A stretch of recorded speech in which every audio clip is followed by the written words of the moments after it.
Hey everyone, welcome back to another Thanksgiving. Great way to start clearing my voice. Another Thanksgiving live stream. That's what we've been calling these things because it's apt. It's been what 5, 6 years now since we've done this. You're like, Jason, why are you wearing a bathrobe?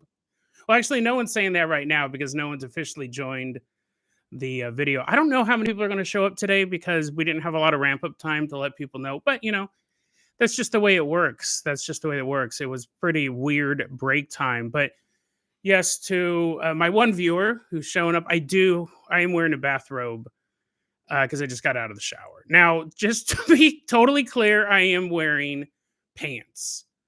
I'm wearing pants. Hey, little Louie. Hey, thank you. Thank you, little Louie. Loves the show. Hello, Brian Luti Lutike. Thank you guys for showing up. Just got out of the shower. My hair's dry because I wash with a shower cap. And I put on pants just to be decent. I put on pajama pants. I'm not oh, hey, okay, Brian Blackwood. Brian Blackwood. We talked about you on a recent episode. Glad you swung on by. Conspira Sam. Welcome. I just had to get out of the shower real quick. I did wash up and then I just put on pajama pants because my legs are a little wet, and I don't want to ruin, I don't wanna ruin a pair of actual pants. Instead, I would ruin my pajama pants, and that's where we're at right now. We are at the what is this? I think the sixth annual live stream special, Thanksgiving live stream special. Brian, why do you have a little crown and a number one next? Is that an emoji that you added to your name? If not, well, if you did, that's cool. But I'm wondering if it's like an award you won. Sorry, a YouTube award that you might have won for that. We got a lot of good stuff, I think, to talk about today. I have some fantastic fan art that was sent to me years ago. Now, Conspira Sam has a crown and a number two next to their name as well. So I don't now I'm now I'm feeling a little left out. I don't have a crown or a number. Yeah, we got some really cool um fan artwork I want to show you that I got years ago. And then some other stuff, we'll talk about. We do a lot of question and answering stuff. I just got my hair cut the other day and I don't like it. I got it cut for the Ghost Conference and I said, "Give me a Viking cut. Give me a Viking cut." And I'll be honest, the barber was kind of in a hurry and I knew he was in a hurry because he said at the end, "Hey, if you want some more cut off the top, come back." Why don't you just do it then? Just do it now while I'm sitting in the chair. And it is kind of long on the top, and I got little cowlicks and everything. Hey, Radio Rudy. I'm assuming it's Rudy Jazz, but maybe it's a different Rudy. No. That actually is Rudy Jazz. I remember the name change at some point. Thanks for coming on in. Rudy says they have a big dog cuddling with them. Well, okay, but not to flex on any of you, but Rudy, do you have a skeleton rabbit that does this? Isn't this awesome? Sabine got it for me like a year ago, the day after Halloween. You guys are all getting blinded. If you guys are listening to the audio, I'm holding a plastic rabbit that's half skeleton, half real rabbit. Not real rabbit. It's like a plastic, but its eyes light up. So when I point them right at the camera, all of my viewers go blind. Isn't this cool? I want to get a shelf, see, and have this guy back here when we're doing like, you're like, "No, Jason, that's super distracting." I'll start doing my TikToks like this. I'm going to have this little rabbit on the back of my head. That's awesome. I've actually never seen what it looks like on camera before. I've had it over here. I'm doing a big remodel and I'm kind of cleaning stuff up. This is dope. This is awesome. Yeah, like right here. Or maybe on the back of my chair. Maybe just like that, because I know I'm lazy. I know I won't actually put up another shelf, but yeah. Rudy is getting blinded. Brian thinks it's pretty cool. But yeah, this is dope. I got to figure out a place to put this, though. I could just hold it the whole time, do a little dance. We're doing a big remodel, so I'm getting rid of a bunch of books. Books, I always say this with books. I have a bunch of books I've never read, and I want to read, but I probably won't get around to it. And I look at my bookshelf and I go, you know what? I might read that book someday, but it'll bring someone joy today. If they read that book, they'll get joy out of it right now. Here, let me go grab some of them. I'm gonna get up. You might see more of my chest than you had expected to because wearing the bathrobe. Conspiracy. I saw your email the other day on Discord too. I will get back to you on that. I know you've emailed me before, but I want to talk to you about that. Let me grab some of these real quick. So, I don't know. I mean, this isn't like super important. Yeah, it's not super crazy. I know you guys you're going to bring out some Your Fetish and You book. No, it's just stuff like, my mom got me this book, Death in the City of Light. A serial killer in Nazi occupied Paris. Sounds awesome. Like it's a true crime. My mom hates true crime, and she read this book as part of book club, and she loved it. I've had it for probably like 10 years. It's been sitting on my bookshelf. I think someone would read this today. But it's funny because I really do want to read this book, but Geek Love, my friend Lana gave me this book, said she almost threw up reading it. How have I not read this book yet? I guess it's about circus freaks. I've had it for probably like 8 years. Excuse me. I got these Mad Magazine books. You're like, oh, it's kind of a de-escalation. I bought these at a used bookstore, and I was like, oh, I love Mad Magazine. I'm more reading the books. They're like jokes about Nixon. They're hella old. But, I got them, and I read a little bit of them, and I chuckled, and they've just been sitting on my shelf. What was the other one? Oh, yeah, this is the funniest. So I got this a long time ago. It's the NFL Guide to Physical Fitness. I got it to help with my workout plan, and it has like little like sketch drawings of people doing this. This is back before photographs were invented. They just drew picture people, little line people. And, with working out, you kind of figure out the exercises you want to do and just stick with those. I'll donate this book away, but what's funny about this one is it's this guide to physical fitness is I'm pretty sure it's covered in chocolate. So there's all these chocolate stains across the book that says the NFL guide to, I think it's chocolate. It could be old blood, but I think it's chocolate, which is just funny because you can imagine somebody reading this book. They're like, well, the previous owner ate a lot of chocolate. So apparently they needed this book. This book was printed in 1965. So somebody could use this book to so there's an NFL coach out there right now whose team keeps losing and they don't know why. And if they had $1.95 in the year 1965, they could have bought this book, but now they can get a chocolate covered one instead.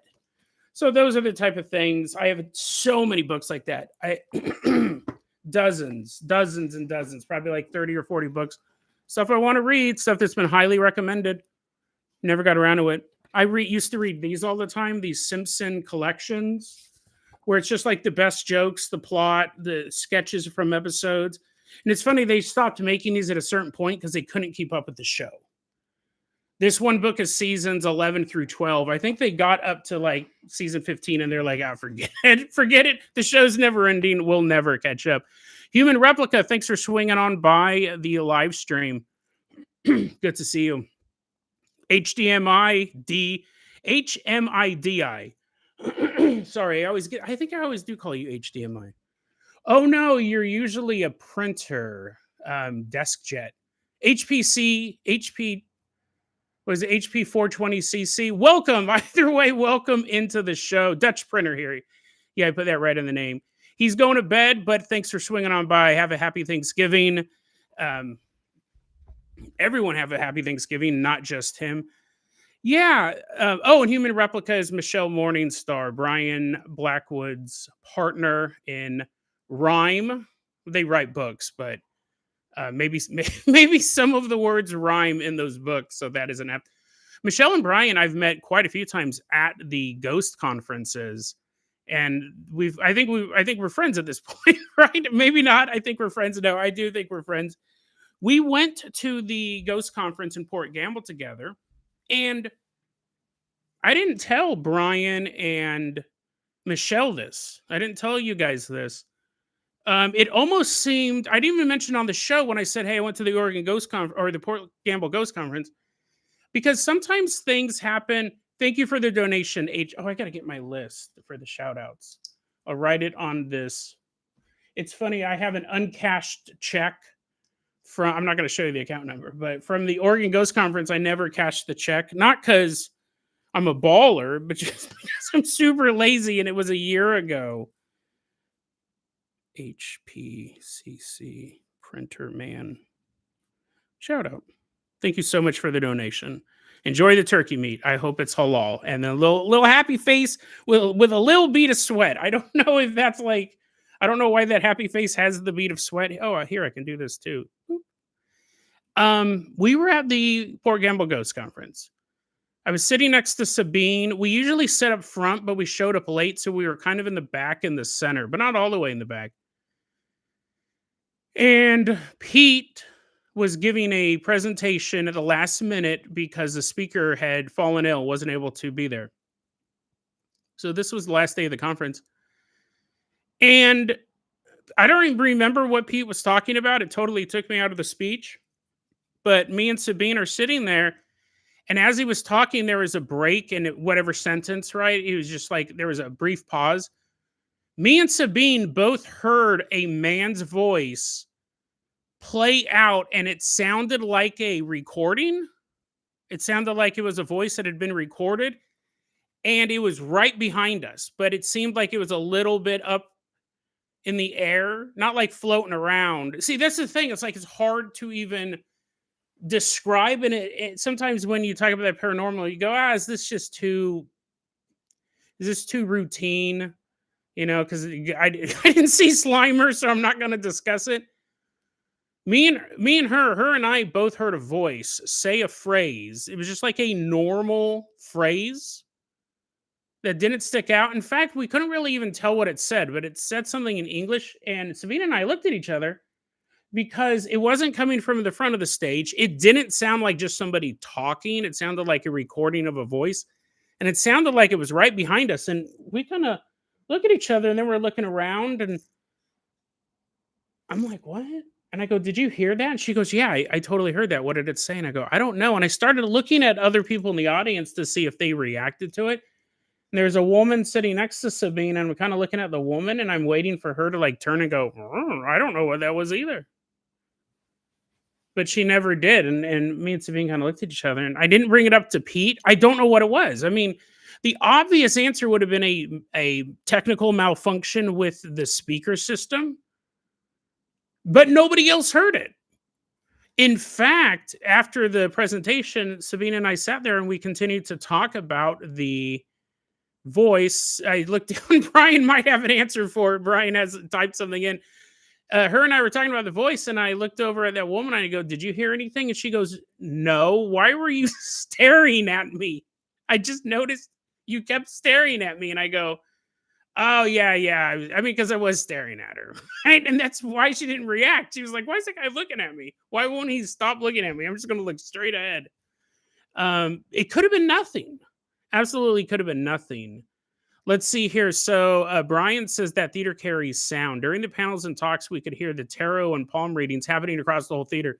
So there you go. It could 100% just have been something like that. It did sound like a recording, but it could have been someone playing an EVP from across the room. Who knows? That's another reason why you didn't like. I stopped the conference. I'm like, everyone, shut up. I just heard something. You know, you don't want to step on anyone's toes, or talk about it in the podcast and then get a single comment from Brian going, oh, that happens all the time, because it 100% could be true. They're in there from open to close. Brian and Michelle, they have they're book publishers as well as authors. Unquiet Tomb is their book publisher, so they go to a lot of these conventions. They have a table set up. If I remember correctly, Michelle's also a graphic designer. She's done the covers for the books, and I think she won an award for it. And Brian also is a fragrancer. So he's developed his own scent called Blackwood, which I actually really liked. I said I was going to pick some up, and I didn't. And for the past couple days, honestly, I go like, I need more cologne. I should have bought that stuff. Let's take a look here. Looking at some of the notes here. Yeah, Rudy says if I took Adderall, I'd be unstoppable, as in I could read everything. I think it would honestly probably just make me normal. I think I'm probably because I drink a ton of caffeine, it does nothing for me. Stimulants tend not to. I used to use mini thins in high school, and not in high school. I used to use mini thins in college, which is just pure ephedra. They banned it because people were making it to make meth, but you could just buy it at the gas station. You could buy a bottle of 50 mini thins for like $5 maybe. And back then, you're like, $5? That's super expensive. It was like 1997. $5? What am I, Scrooge McDuck? It wasn't until I actually never could swallow pills when I was a kid. I hated swallowing anything except food. So the doctor would always prescribe me pills, and I'd be like, I'm not eating that. I'm not putting it in my mouth. I'm not swallowing it. So I always have to get liquid medicine. And then eventually, the doctor's like, no, you have like this disease. It's going to kill you. You got to swallow these pills. And I refused to. So we had to crush them up and put them in my ice cream. Emilio Villa Pando 2292. Thank you for swinging on by. Happy Thanksgiving to you as well. Bam Jr. 1221. Thank you for sneaking on in. Really appreciate that, guys. TG4463. Thanks for showing on up. Everyone here have a happy Thanksgiving. Bam Jr. 1221 says every day is a good day to give thanks wherever you are and also to get spooked. John Smith, thank you for swinging on by. Glad to have you guys here. This is awesome. Honestly, didn't expect anybody to show up because it was announced so late in the game. Memes for Beans, thank you so much for your donation. Hey, Luke here. Been listening for around 5 years and finally caught a Thanksgiving live stream. Awesome. I just want to thank you for giving me laughs when times are rough, man. I appreciate it. I appreciate you guys. I love seeing those comments because I know like when I'm having a bad day or something's not going right, I want to listen to something cool or I want to watch a cool movie. And I never thought that I'd be that dude for other people. So it really, really appreciate comments like that for real. I forgot what I was talking about. Oh yeah. So they have to crush my medicine up in my ice cream like a dog. I would never take Tylenol or anything like that. And Rico and Acapulco, welcome. And I press these little buttons here. Thank you so much for the generous donation. Really, really appreciate it, guys. Happy Thanksgiving is what he wrote, and happy Thanksgiving to you as well. In Acapulco, I know I'm going to misspell Acapulco, even though it's on the screen. But I don't even know if it's right on the screen. But I'm assuming he knows how to spell the country that he's from. I never ate. John, that's actually a really good question. I'll mention them. The reason why I started swallowing pills was because I started using drugs. I tried smashing mini thins, which was basically making it more potent because I'm freaking out. And then I was really freaking out on mini thins. People are like, dude, chill out. I'm repairing a car at 3 a.m. I go, okay, if I want to do these mini thins, I got to swallow them like a big boy. And so I did, because if you crush up a mini thin, not only I remember I'd be hanging out with my buddy Josh and other buddy Jason. We'd be hanging out at the school newspaper at American River College, and everyone did mini thins. Everyone thought they were totally fine, right? They are fine. Just if you add a bunch of other chemicals and cook them, they becomes really, really strong meth. But I'd be hanging out and we'd all pop mini thins and work all night. We would talk most of the time, and repair the car. But I remember I'd be hanging out with them and I'd be like, I'd have 2 or 3 mini thins in my hand and I'd put them in my mouth and I'd start going. People are like, dude, are you eating those? I go, yeah, I'll swallow. I mean, the mini thins, the minis in the name, it's super tiny. They go, dude, just swallow them. Just swallow them. And I was like, no, I'm good. I mean, it's disgusting. You ever tried chewing a Tylenol and you're like, oh, I have to take 2 every 4 hours? But anyways, yes, my chewing medication. John Smith had an interesting question. What's your favorite story or episode from last year? It's really interesting because a lot of the stuff it comes as a blur, and a lot of the stuff I may not specifically remember. I don't. This story wasn't from last year, but it was one of the more recent ones I really liked. I think about it from time to time, and when I told the story, I was just like, "Oh, this is cool." But I think it's from about a year or two ago. I'll try to think of one from this year. But it was a story about that man who moved in to a converted garage that had like now 4 apartments in it, and there was a big, giant, like broad-shouldered ghost that was haunting him, like standing outside of the shed. He could see this guy through his window from time to time.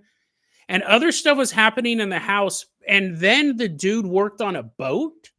Like he had one of those jobs that was like 3 months on, 3 months off, or something like that. And or a couple weeks on, a couple weeks off. Well, one day he showed up to the boat and one of his coworkers said, "Hey, dude, there was a big guy here standing outside your bunk room. He's just standing there, and you weren't there at the time. I thought it was weird, and I don't remember if the coworker said anything to the big dude, but it's like the thing went to his job. The thing wanted to haunt him so badly, but it got the schedule wrong. And the guy says, after I told my coworker, "Oh, that's actually this thing I've been seeing," the coworker stopped talking to me, and I'm pretty sure the coworker quit shortly after that. That's actually that story pops up in my mind from time to time. I think that one's really unsettling because the thing is too is that may happen more often than we think with these more powerful spirits. The only reason the character knew that was because a coworker saw it and knew, and also the fact that this was like a bunk situation, so he knew it was that guy's room. So later on, a couple days later, he said, "Hey, there was some big guy standing outside your room." I wonder if you worked at a department store and you were being haunted by a powerful spirit, if that spirit would show up and watch you work. You know what I mean? It's really creepy. It's kind of a could just be a one-off thing. And then again, like if you were being haunted and the spirit was following you and it shows up on the wrong day and is standing there in the clothing section of this department store and a coworker sees him, probably wouldn't take any note of it. Probably just think it's a dude. So you wouldn't know that story. So I'm trying to think of a one from this year, though, John. I'll keep thinking about that. YouTube, thank you so much for the donation. Really, really appreciate it. Happy Thanksgiving, Jason. Can't stay for long, but I just want to say hi and thanks for the great content. Thank you for being a loyal listener for so long. YouTube's been around forever. A lot of you guys, it's funny, there's a lot of you guys who have been around forever, and then there are newer listeners who have went back and listened to all the episodes. So, I mean, that's fantastic. That was early on in the show. A lot of podcasts paywall their older content after season 10 or whatever. You have to pay $5 a month or $5 total. And that always, as a listener, I didn't like that. So one of the things I didn't do in the beginning was no paywall. And that's what's awesome is people going back and listening to the. Okay, let's see if photogenic tricked me last year. I remember your name. I appreciate you being a longtime listener. I did not pick up on it when I said it out loud. Gary Collins, thanks for. Yeah, I'll get back to photogenic in a second. Gary Collins says many things haven't heard about them for a while. Yeah, it's been a long time. John Smith says, would you call that broad-shouldered ghost an entity attachment, like you went to the wrong place and something parasitically attaches to you? You know, it was weird because I would have to go back and really delve into that story, but it was like location-based. The guy wasn't haunted before that. And it's been a while. Like, I just remember little bits and pieces. I think as time went on, other people who lived in that area started to see it. But it's like it could be at 100% could be some sort of parasitic attachment. You wonder why him.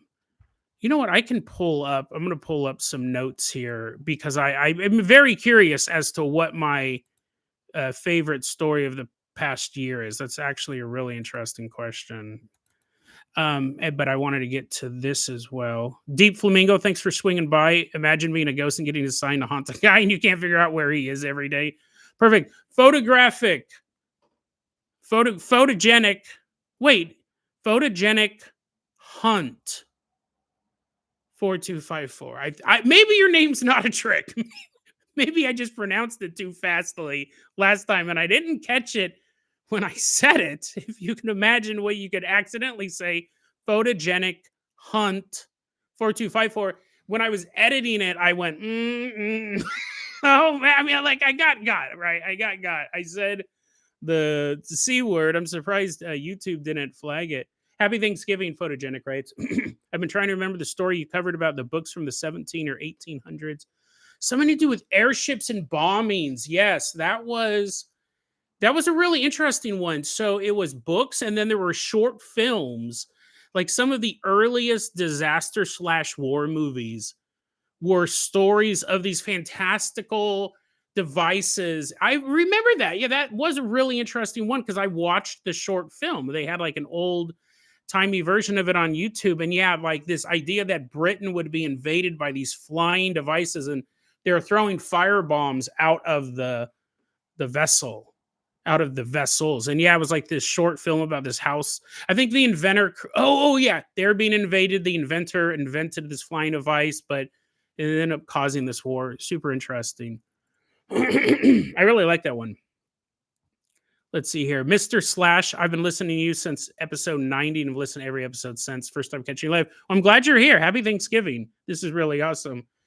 Let's see here. So, yeah, Photogenic says I changed it to Photogenic, so there's no ill intent behind my name. It was, I mean, like again, I heard it and I go, dang it. I mean, like I remembered it, but I go, because that's always a thing, right? When you go live, I'm gonna put a shirt on at some point. This looks ridiculous, but when you go live, people have names that are kind of goofy or names that can trip you up intentionally or unintentionally. Let's see. Bolaños Mejito Medillo. Happy Thanksgiving. He's like shaking his head. He's like, nope. Happy Thanksgiving, Jason. I admire your work since the beginning. Greetings from Mexico. Greetings to you as well. I followed you since the soy unified theory. There are, what's funny is every so often I come across the topic that I go, it would be kind of interesting to follow that up in some way. But it's like I would like to redo Sam the Sam Down Clown episode. It's so chaotic.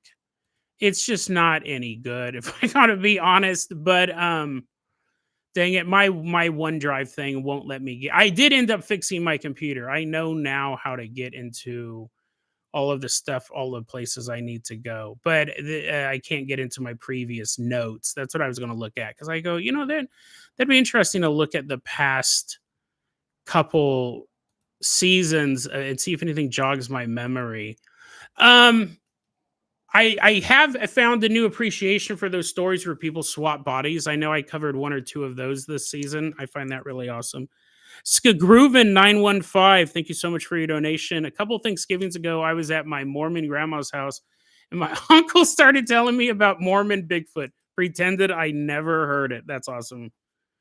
That is awesome. That is a good one. I found a new subreddit almost by accident. I'll talk about it in a future. I haven't delved into it yet, but it's called. Let me look it up because you guys might want to check it out over the Thanksgiving. It's pretty dope. If it is what I think it is, because right now there's only like 11 members, and it just opened up a week ago. But it's the subreddit's called Bigfoot Woo, and it says this subreddit is for less mainstream Bigfoot discussion. So I think that will probably grow into something really cool. I think I can put it in here. That would be cool if that like grows into, excuse me, something that does have more of that Mormon Bigfoot. Yeah, yeah. Bamber Jr. Bam Jr. puts another variation like Mike and then Hawk. That's another nice trip up for live streamers. Let's see here. Radio Rudy has an interesting question. I always wondered on websites like Real Raw News, would it be a good idea to leave troll comments? Because sometimes I want to mess with these folks, but I don't know if I should. It's good groove in 915. Thanks for that donation. I'll put a little icon on that. It's interesting. I do see trolls on there. They just immediately get downvoted and nobody cares. Like Real Raw News is one of those groups that you can troll them if you just want something to do with your day. Or you can try to fight them with logic. Move my prescription bottle. I adjusted my camera, and all of a sudden, a bunch of stuff came into view. I'll move all that, Like, what are you moving, Jason? Is that more drugs? I see a bunch of white pills over there. No, they're not drugs. If I told you what they were, you'd probably go, oh, I wish they were drugs in the prescription bottle there. Um, if you're watching the video, you just saw something. I got to put a shirt on. This is ridiculous. Um, I have a pill bottle, right? And I want to move it. And if you notice, you're like, what was he doing? If you're watching the live stream, I immediately look to my right for somewhere to put it, but there's nothing here. And then my instinct was to just to throw it on the floor. Actually, like my arm started doing a cocking motion, and I go, "Oh no, no! People are watching me. I probably shouldn't throw. It's garbage." Like, Jason, you throw garbage on the floor? No. Technically, I wouldn't have thrown on the floor if there was something here, but there wasn't. So I was going to throw it like there's a box there that's empty. I was going to throw it in there. I'm putting a shirt on. This is ridiculous. Give me 1 second. I feel so exposed. But yeah, when I come back, it's going to take me. Yeah, whatever. Oh yeah, I gotta. Maybe I'll put that on. When I come back, I want to show you some fan art that I got probably 5 or 6 years ago. So yeah, it's still kind of wet. That bathrobe didn't do anything. I mean, I guess the bathrobe's job isn't technically to dry you off, but you think it should kind of do it. It's cloth and it's on me. Okay, let me put on my jacket. What was I talking about too? I kind of forgot. Yeah. Okay. Oh yeah, really raw news. Someone said Bam Jr. said don't feed the flames. I mean, they'll just ignore you. There we go. Got the chains out, got my Chucky jacket on. No context whatsoever. Thanks for swinging on by. Thank you so much for all the entertainment. Enjoy your holidays. Enjoy your holidays as well. Let's take a look here. Jason, okay, so SK Groovin SK. Yeah, he says, I don't know why it added Groovin 915 to your name. That is pretty weird. Utah Spice. Thanks for swinging on by. Happy Thanksgiving to you as well. Let's see here. Yeah, I had to get rid of the robe. Rudy says you don't have to put a shirt on. Nah. I think it's helpful for everybody. Let's see here. There was... Oh, fan art. So a long time ago, he sent me 2 copies, and they've just been in storage. And I got one framed. Well, framed is probably not the best way to put it. But this... I got this a couple years ago. So if you'll... There's chocolate on the back of it. I don't know how that got there. I mean, I'm assuming at one point I was eating chocolate and handled this. But here's the thing. I don't eat a lot of chocolate. I don't like chocolate that much. But anyways, isn't this awesome? So I'm going to take this and get it scanned at the local library so I can use it as fan art. It almost has to be used as like 4 different fan arts. So what this is this is very similar to what Jonathan did right here, which shows things from different episodes, right? We got the Carpenter Copter, the Arby's, of course. No, it's like on there and I'm like, gross. Every time I look at it, I'm gross. Sexy Alien. I have my Robitussin costume. It's fantastic piece of art. We see a Bigfoot back there, and I think he's materializing, if I remember correctly. Or maybe he's just walking. We got a solar plexus clown glider, and when I try to explain to my mom what was in this painting, and I got to that, she thought it was a crazy person. But anyways, she always kind of thinks it's not just that. You're like, Jason, it's not just the snake. So this was sent to me a while back. He keeps changing his names. So I think he goes, I don't want to mess it up. He keeps changing his name. But this is the guy who did the art. You know, that really cool stylized pencil-lined skull. It might have been one of the first. It was one of like the first 3 or 4 pieces of fan art. John from Scar Group was his original name. So yeah, Here we have the Bogdanovov, they're dead now. We have esoteric Hitler. We have the um, Loveland Frog because he has a little wand. This is all stuff from early episodes. Here is Mike Pence clones. We have a alien jellyfish eating a fish. We got the black cube on Saturn. This is all stuff. The Carboner copters flying by. It's covered in cheese for some reason. You can see Mothman right here or right over here. This is fantastic stuff. We have the a beam shooting out. Like, I don't remember most of this stuff. I was like, when did I talk about a beam shooting out of a microwave? I'm sure that I did. I remember. Here's the cannibalistic redheaded. No, I think this is the Afghanistan giant versus some other cryptid we covered, and there's an alien on his back. If you guys can't see this, if you're listening to the audio, I do. I mean, I've had this for probably again like 5 years, and so I feel like I want to scan it in as multiple. And there's a naked Mike Pence, right, fresh from the cloning facility. This is the story I did about the cars. I think it was in Romania or Eastern Europe. They would drive around picking up blood. Chester Cheetah in a Mexican bathroom. I mean, it's really awesome. And I've always felt bad that he's, I know, Bola Aeneas says, Chester Cheetah, that was first thing he noticed. Yeah, it's full. I think it's like the first 100 episodes or something like that. Some of it's stuff that I just mentioned. Some of it's stuff I went into depth about. Very few of them I remember off the top. Like these kids beating up ghosts. I mean, that's so funny. And this, I think, was the karate episode. So maybe it's the first 100 or 500 episodes. So yeah, I was trying to think. I go, when did I talk about esoteric Hitler? If I remember correctly, this is supposed to be the cult in Brazil or Uruguay that I covered a long time ago. That is still one of my favorite stories. Fort Dignidad. See, recently he sent me 2 copies. So they, for a long time, they were just in a box, protected. I kept them.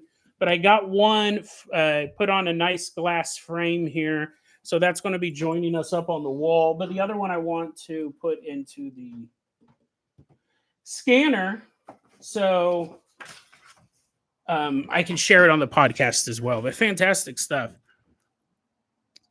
Okay, yeah, Bugs Bunny is a trickster god. That's on there.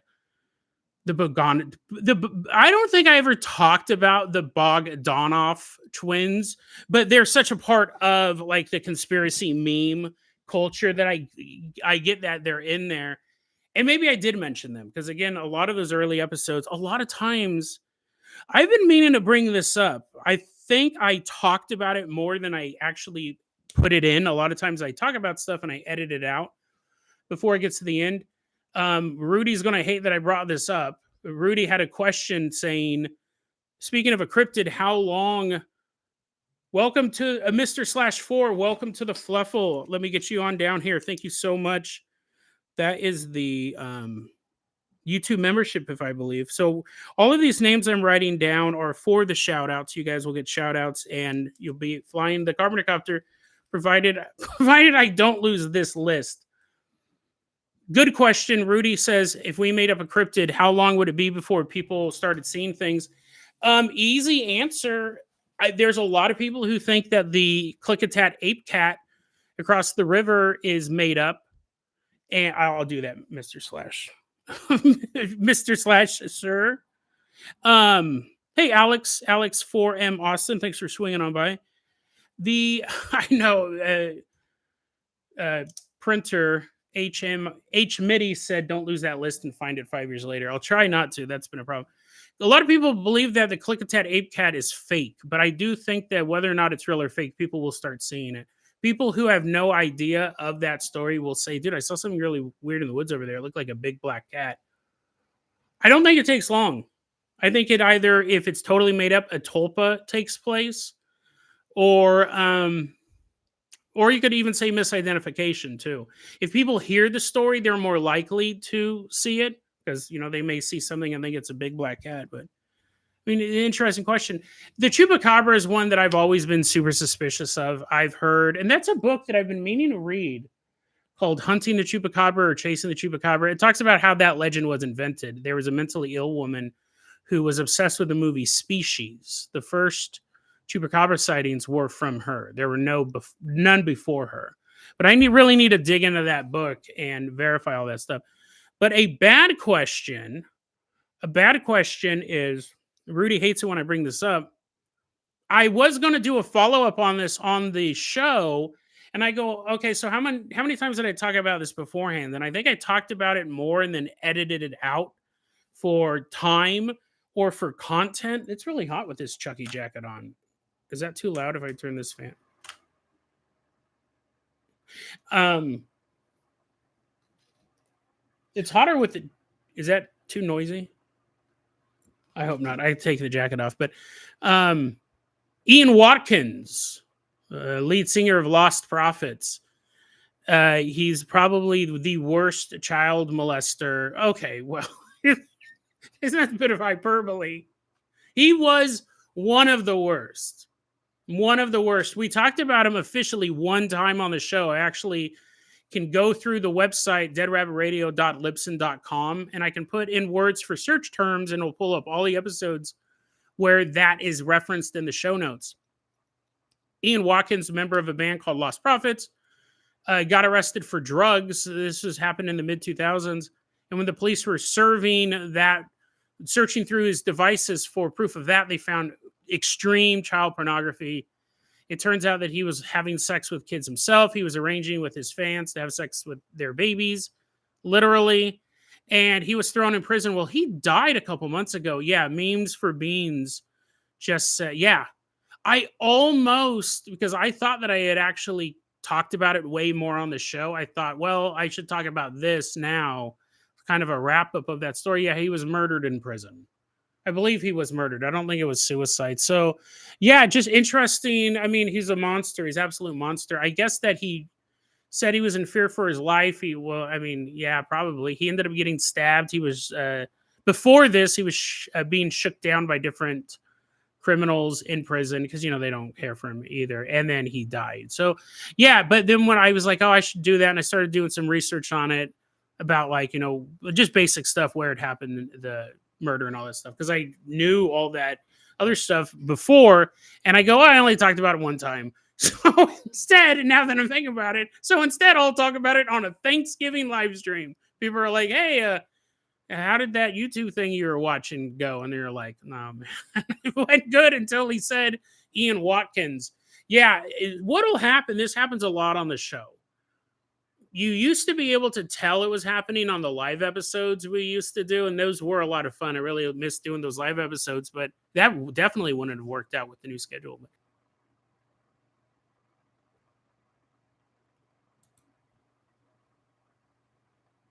Can you guys, am I here? Am I back? It looks like, yeah. That might have been YouTube because what I was talking about. Alex 4M Austin, thank you so much for your donation. Really appreciate it. Happy Thanksgiving. Love you, Jason. Love you guys too. It's so funny because on a recent episode, I ended it by saying, I love you guys. Have a great day. And when I was editing that one, I go, no, I'm going to just take that. I don't know why I took it out. I just had this. I go, because I've said it before on this show, but I remember when I was listening to it, I go, maybe it was because it sounded like it was just thrown in there as I cleaned my ear on the live stream. Alex 4M Austin, thank you so much for your donation. Brian said the Ghost of Ian Watkins. Oh, and so did Deep Flamingo, the Ghost of Ian Watkins. Blitz Neo, thanks for sorry, Deep Flamingo did not. He's like, what? I didn't say anything about the monster. Deep Flamingo did not mention Ian Watkins. Somebody did, right? Okay, yeah, Rudy said the Ghost of Ian Watkins tried to take your stream down. There you go. Brian blamed the conspiracy police. So, and Blitz Neo, thanks for swinging on by. I really, really appreciate it. The Void Mirror, the shirt needs to go for better internet.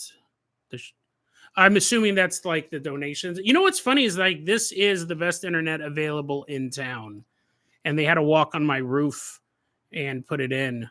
But yeah, so a lot of times when I'm telling a story on the show, I'll be like, yeah, and then this cryptid busted into this woman's car.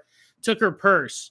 And then I'll go, that actually reminds me of a story. And I'll tell the most disturbing, dark, true crime nonsense.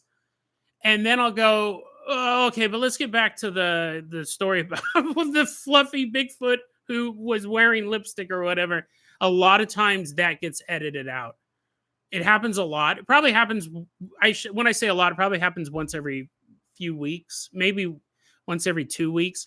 When I'm listening to the edit, I go, "Oh no, that's horrible! Like what a awful segue! What an awful segue!" So a lot of that stuff gets cut out. Carol Williamson, thanks for swinging on by.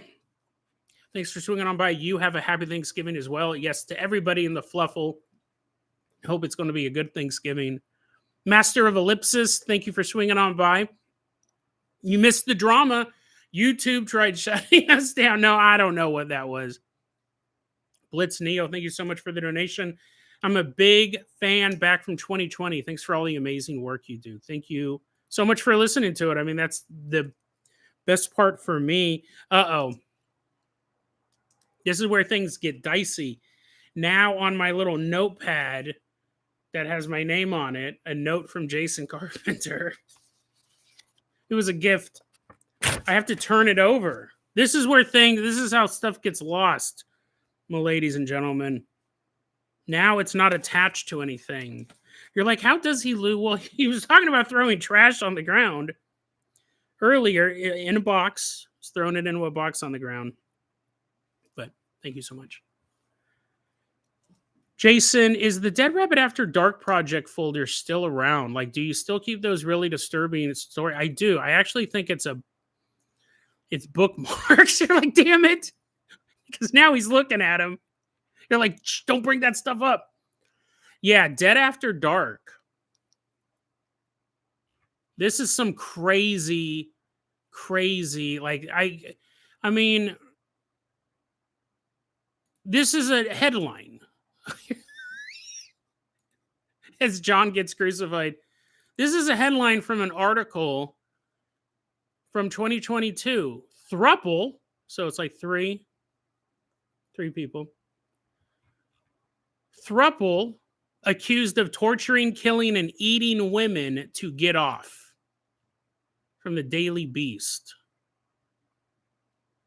So it's just crazy. So you're like, that sounds like normal Dead Rabbit Radio. No. The detail that they go into is really insane, especially for like a mainstream article. I mean, looking at these headlines, I will not even read you any other ones. They're so bad. And again, this is all like mainstream. This is truecrimenews.com, Yahoo, Daily Beast, Crime Online. Some of the worst crime story headlines you'll ever read. I will ruin your day if I read another one. Like, I'm looking. I keep looking. No, they're horrible. You know what's so funny, though, John? I totally forgot about Dead After Dark. I should do that. And you're like, John, they're like, where's John live? Let's talk some. No, I totally forgot about Dead After Dark. Now that I'm only doing, because see, here's the thing. I've talked about other projects I want to do. Now that we're down to 3 episodes a week, which has been very, very thankful that you guys made the 3 days a week possible. Because honestly, I thought like this, it's just going to ruin the show. It's going to fall apart. And here we are, just all celebrating Thanksgiving together. Like, I didn't know what the reaction was going to be. I would like to do other stuff. It won't be daily. Definitely not. Even if I did Dead After Dark, I don't think I'd make it weekly. I think I would do a Dead After Dark episode every 2 weeks or maybe once a month. Like, I don't want to get into that grind. I want to stay focused on Dead Rabbit Radio, do my true crime TikToks, because that takes like 5 minutes a day to do. I don't want to then also have now a new weekly podcast. I'm thinking it's something like every 2 weeks, have a disturbing... It's like it's 2 weeks apart because after you hear an episode, it totally ruins your life. And then after 2 weeks, you're like, oh, man, I'm finally getting over that horrifying story. Oh, look at a new podcast episode. Click. The Dorkosaurus Rex, thanks for swinging on by. Thanks for swinging on by. Blitz Neo says, love the recent episodes, but I do miss some of your darker episodes. Really like stuff like Baby X. Baby X is a fantastic story. Like, I bring that up from time. Imagine my Thanksgiving. No, I'll always hear people kind of talk trash about Satanic Panic and go, it's all made up. It's all made up. And I go, it's not. A lot of it exaggerated, sure. But stories like Baby X, like, how do you explain that? How do you explain Mark Dutroux? Bulla, Anais, Medio, thank you for joining the Fluffle. Really, really appreciate that. I'm going to get you down here for a shout out, and I will try to pronounce your name right, which is a struggle for me. It's interesting. When I saw Brian, Sabine always makes fun of the fact that I can't pronounce words right, which you guys are fully aware of. And Goblin. She always makes fun of me because I say Goblin. And she goes, first off, you talk more about goblins than anyone else I've ever met. She goes, it's not Goblin, it's Goblin. Goblin. I was like, whatever, it's Goblin. So when we ran into Brian at the Ghost Conference, he had heard a recent episode I did about Green Goblin. And we were joking about me not being able to pronounce words. And Brian goes, it's funny because when you were doing that recent episode about the Green Goblin, you pronounced it correctly. And I thought that you had finally figured out that you weren't saying it right and really focused and struggled to get it right. And I go, what? No, that's not it at all. I think that I'm pronouncing Goblin right. I go, and I didn't even pick up the fact that I was pronouncing his name differently. And I told Brian, I go, I think I say it differently because that's a proper name. He's Green Goblin. He's not a goblin. He's Green Goblin. So I think my brain goes, oh, no, that's his actual name. You've heard people use that name in movies. He's Green Goblin. But if a goblin came in right now, he'd be gobbling up. I want to make a game called Goblin Goblins. Don't know what it's going to be, but it would probably be if the kids are like, what? How do we say this? It's a language game. You try not to mispronounce the words. The darker episodes, yeah.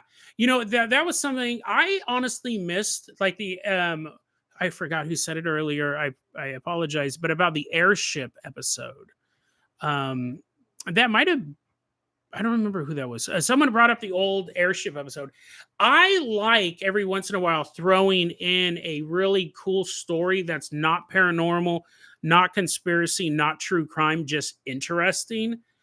And that was, I used to do more disasters, but I liked those ones about like the South Korean subway fire.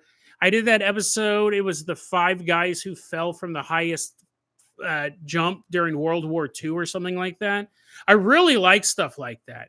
I really like those kind of one-off weird stories that aren't. I love the paranormal, conspiracy, true crime. Don't get me wrong, but I'd like to throw those in every once in a while. But again, it has to be cool. I have one right now that all the notes, it's ready to go, about a guy who escaped from a POW camp in Vietnam. It's gross. That's one of the main reasons I want to tell it, because it's disgusting.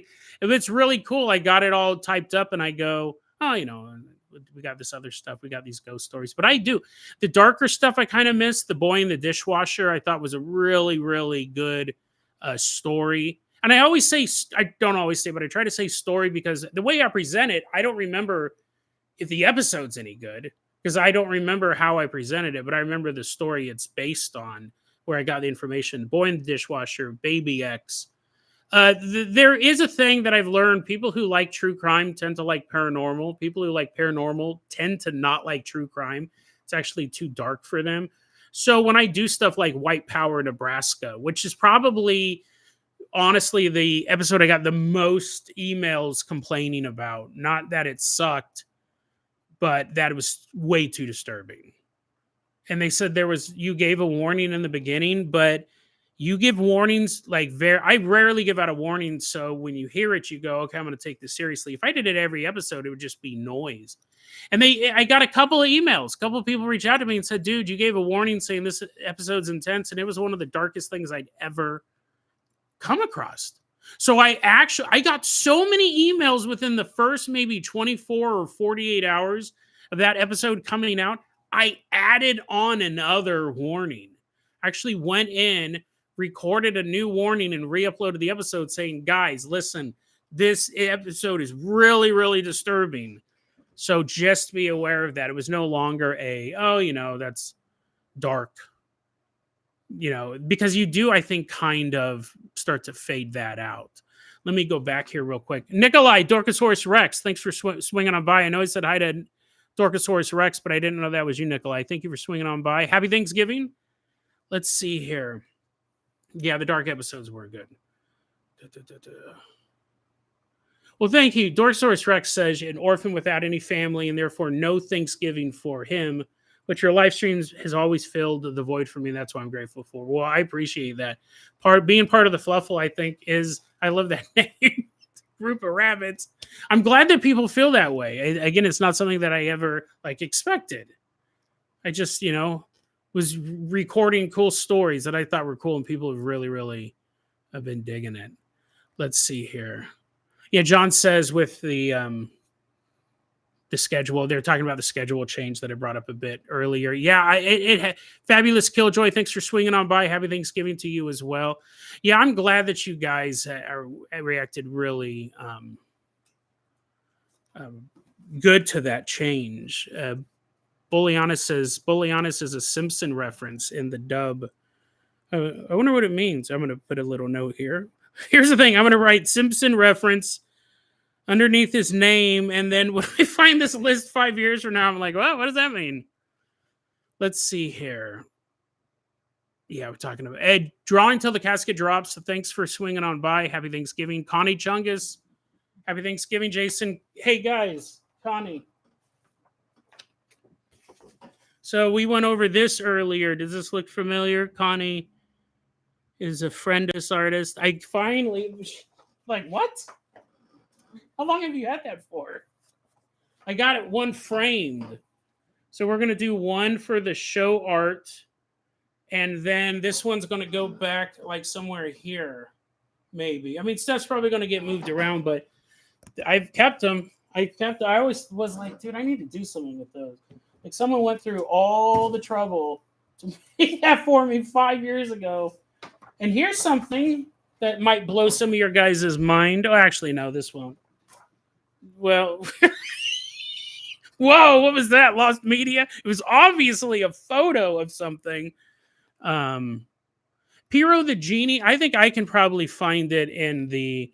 So what I do is I always go to deadrabbitradio.libsyn.com and I'll type in what I think is the...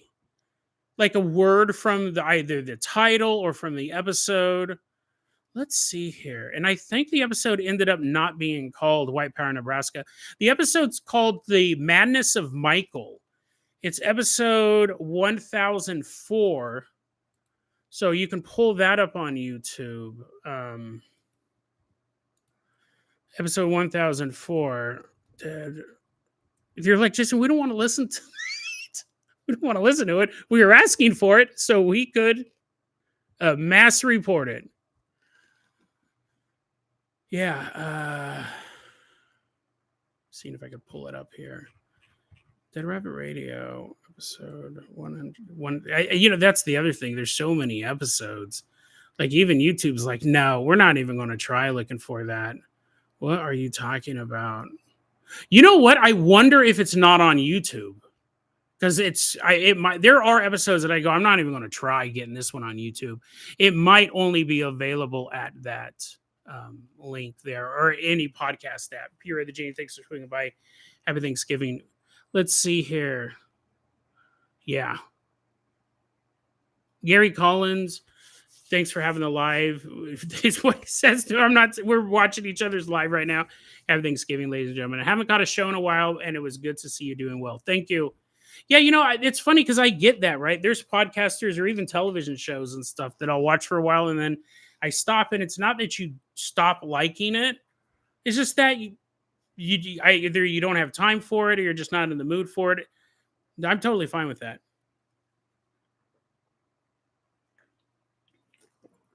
I do it all the time.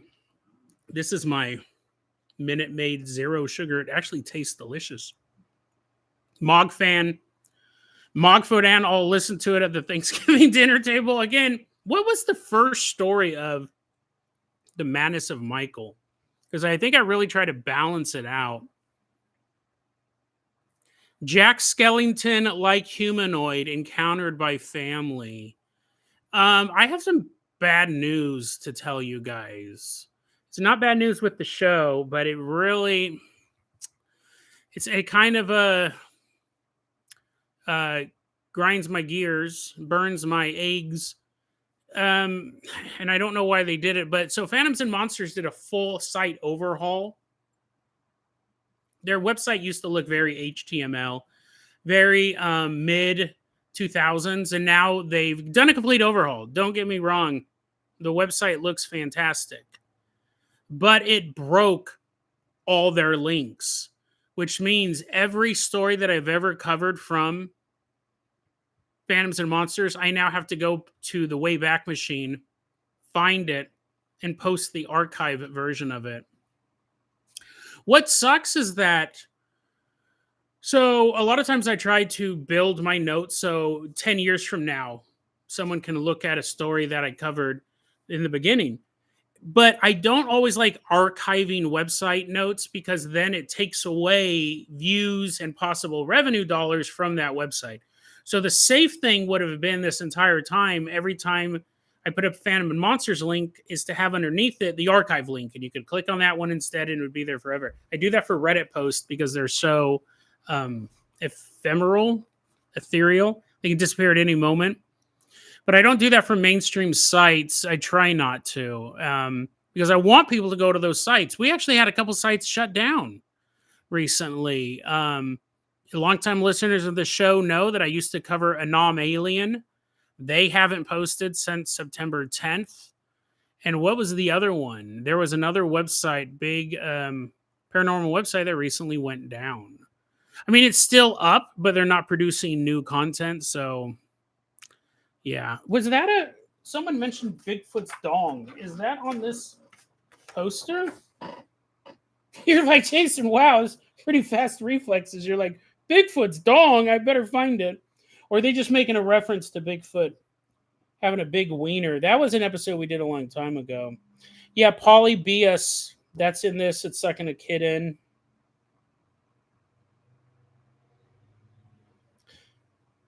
Yeah, I don't remember. Maybe they just want to see how quickly I would look for that. And the answer is very quickly. Let's see here. Magoni Archives, yes, thank you for the happy Thanksgiving. Happy Thanksgiving to you as well.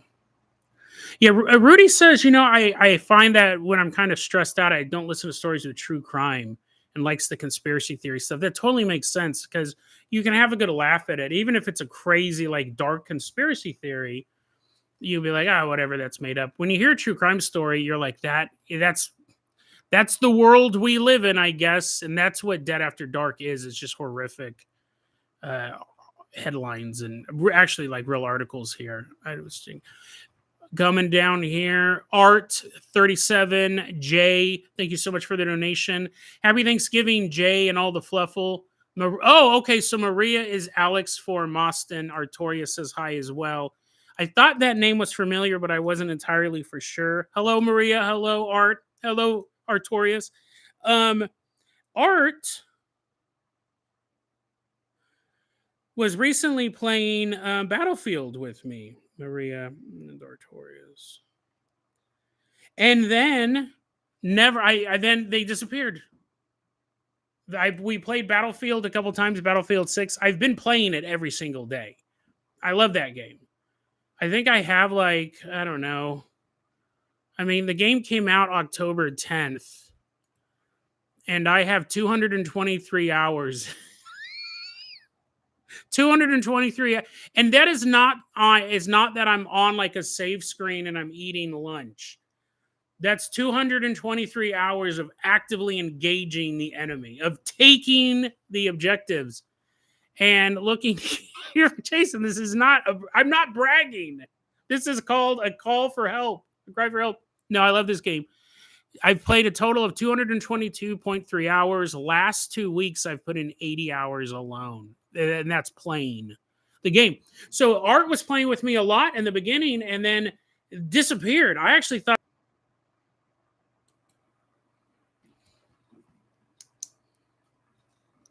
okay, I'm back. I'm back. I'm back. You know what's funny is that this is much better. In previous ones, we had to set up multiple videos. I like the fact that this is letting me just log back in. Rudy, thank you so much for the donation. Have a Fiverr man. You're one of the few dudes who uses their podcasting equipment for good for now until Dead After Dark comes out. And then you're all, can you give me my $5? Can you give me my $5 back? Now you're using it to make people miserable. Here's the question. Oh, yeah, let me go back. I thought something bad had happened to Art, and that's why he wasn't online. And you go, Jason, well, couldn't you have emailed him? Couldn't you have messaged him on Steam? Well, here's the thing. I thought maybe something happened to him and he was hurt, or that he just was playing Arc Raiders or something, or, like had family stuff. But I was like, I haven't seen him on in a while. I played with a couple people from here. I played with Sovereign as well. I was playing with a lot of times Sovereign when he's playing with me. I shouldn't say a lot of times. A couple times I'll be at Sabine's house, so I can't be on mic because I'm up like at midnight playing. Right? Don't you have a job? I do. I got to go to work. But if I'm at her house, I can't be like, "There's a sniper behind you, guys. Look out! Oh no, the UAV is overhead." I do that voice too. I have to have my. That's what I think soldiers sound like. No, I love that game. I love that game. I played 80 hours in the last 2 weeks, which it sounds a lot, but it's only 40 hours a week. So technically, it's not a lot. I mean, jobs are like that too. John Smith has an interesting question here. Let me look something up here real quick. Yeah, let me go up. So, drawing till the casket drops. Let me go back up. Caspian Montague, thank you so much for swinging on by. Again, another really long time listener to the show. Is Dark Outpost still dead? Dark Outpost rebranded to a kind of more health conspiracy website. The last time I checked, at least. So Dark Outpost I had found before Real Raw News. What is interesting is Dark Outpost seems to have fallen in love. I don't know if I ever really talked about this on the show. Oh, it's down completely now. It got changed to Awake Nation, and it was more of like a health conspiracy website. But he had teamed up with this woman who was like a health nut. And he fell in love. Like he didn't post that on his Facebook or anything, but because I'd go to that website from time to time, I go, oh, there's a narrative actually here. That's a YouTube channel that I'll probably get copyright striked for. Anyway, so yeah, it looks like Dark Outpost is down, but Dark Outpost was pre Real Raw News. I found it first, just crazy conspiracy theories. Demonic portal opening over the White House. Was one I think we covered. It was definitely in my bookmarks. He met a woman and then they started doing stuff together, and then he rebranded to Awake Nation. I guess it's down now. Maybe he's sitting on a beach holding hands with his girl. I don't know. That would be a good ending for that insanity that he posted. Let's see here. What's your opinion on these guys coming out as MK Ultra super soldiers? This is what Drawing Till the Casket Drops. They go on these podcasts and get interviewed about fighting Michigan Dogman. I mean, I'm assuming that's facetious. I don't know if anyone's actually claimed that. I think it's probably... We've covered super soldiers before. We covered John Storm, which was one of those episodes early on where I thought I was going to get in legal trouble. And I think he found the episode and I think he commented on YouTube, but that was like in the first 50 episodes. John Storm, I was just making fun of, just saying he was a lunatic and all sorts of stuff. I honestly thought this episode might get me sued, but I did it anyways. And then we've covered the guy who went to Mars and him and Obama were on a secret mission together. And we covered another one more recently. It was a super soldier. He said the government was out to get him, and then the government was driving a car, and hit him while he was crossing the crosswalk, and that was the government.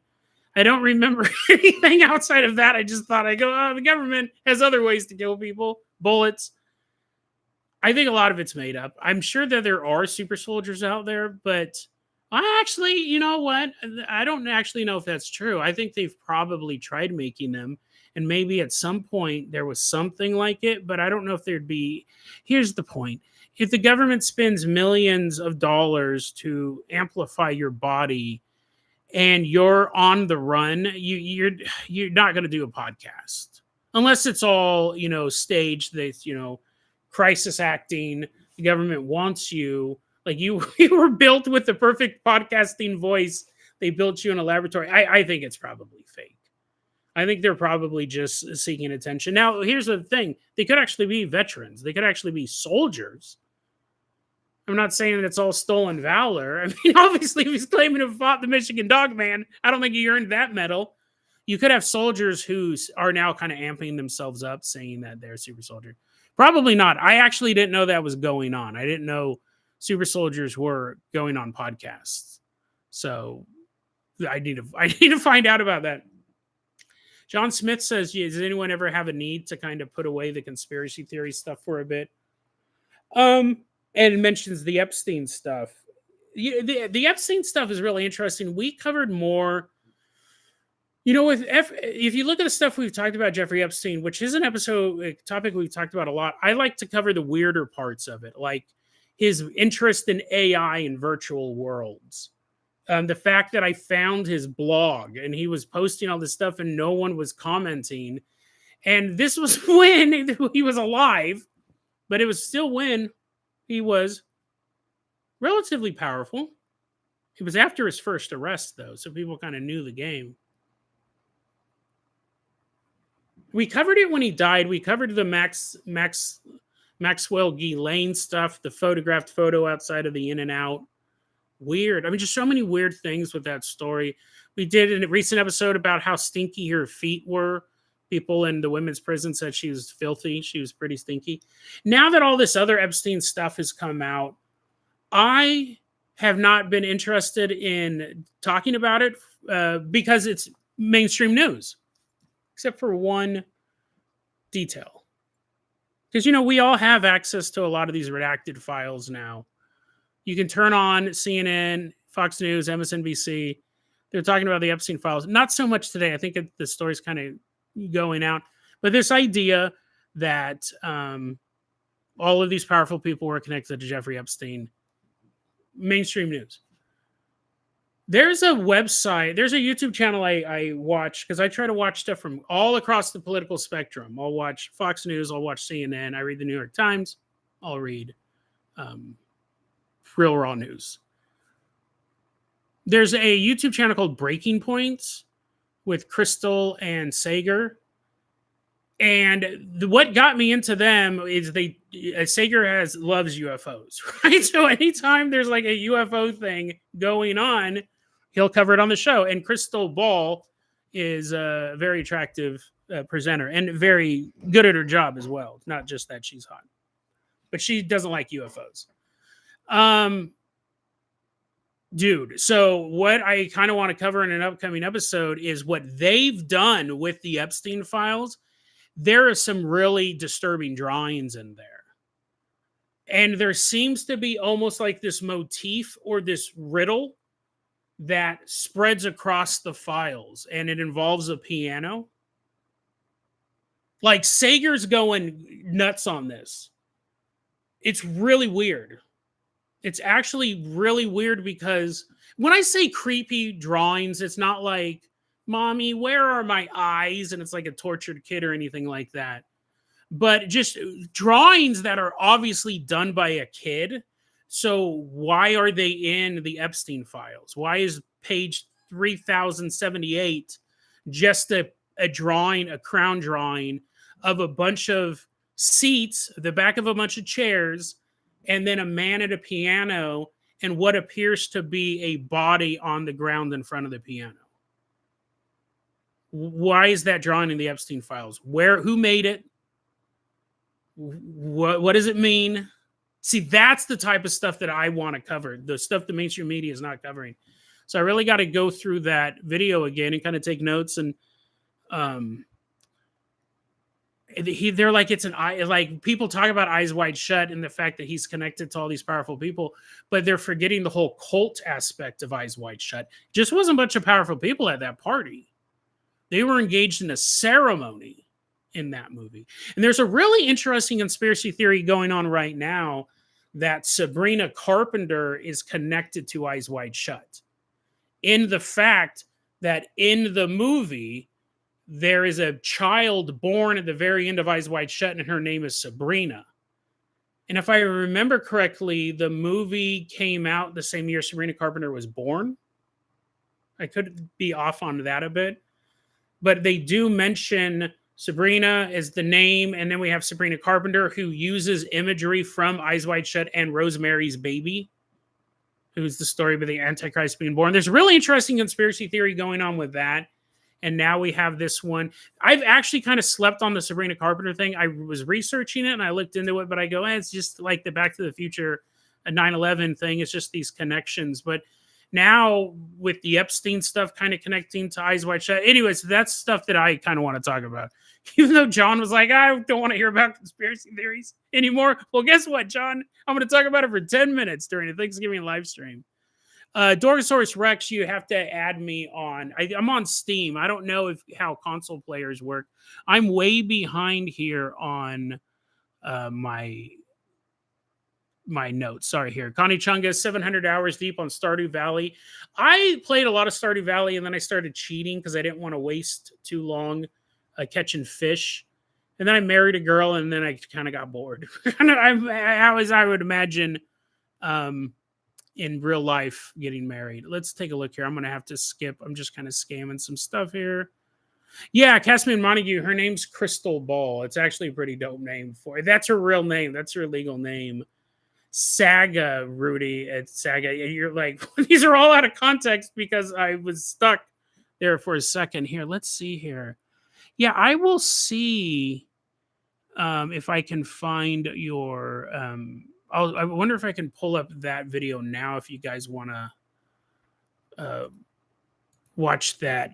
Never mind. I'll put it in the show notes later. I don't want to get distracted again. But yeah, so that's something that I want to talk about with the Epstein files. I think it would be kind of an interesting thing as far as that goes. Yeah, so John Smith fact-checked that Sabrina Carpenter was born in 1999, the same year as Eyes Wide Shut was. She was born in May and the movie came out in September. Jacob hasn't been able to make it to one of these in forever live stream. He shows up at an Eyes Wide Shut party. He goes, guys, I haven't been able to be here forever. Give me that mask. No, in reference to the live stream, hasn't been able to make it to one of these in forever. Happy Thanksgiving. Let's see here. Dorgosaurus Rex has a very common, a lot of people will bring this up. I have a conspiracy theory that Jason has a girlfriend, but won't say because he vowed never to be a nerd who brags about having a girlfriend. Yeah, no, I mean, I think whether or not I have a girlfriend, that is up for debate. But even if I did have a girl, I have a giant wedding band on my finger. I was like, what? Actually, no, I will wear a wedding ring from time to time. Because I found in the past, you're like, Jason, this is the worst lie ever. Or you're the slimiest guy. Here's a dating tip for you guys. You didn't know this won't be a dating podcast. Wear a wedding ring. Wear a wedding ring. The worst advice possible.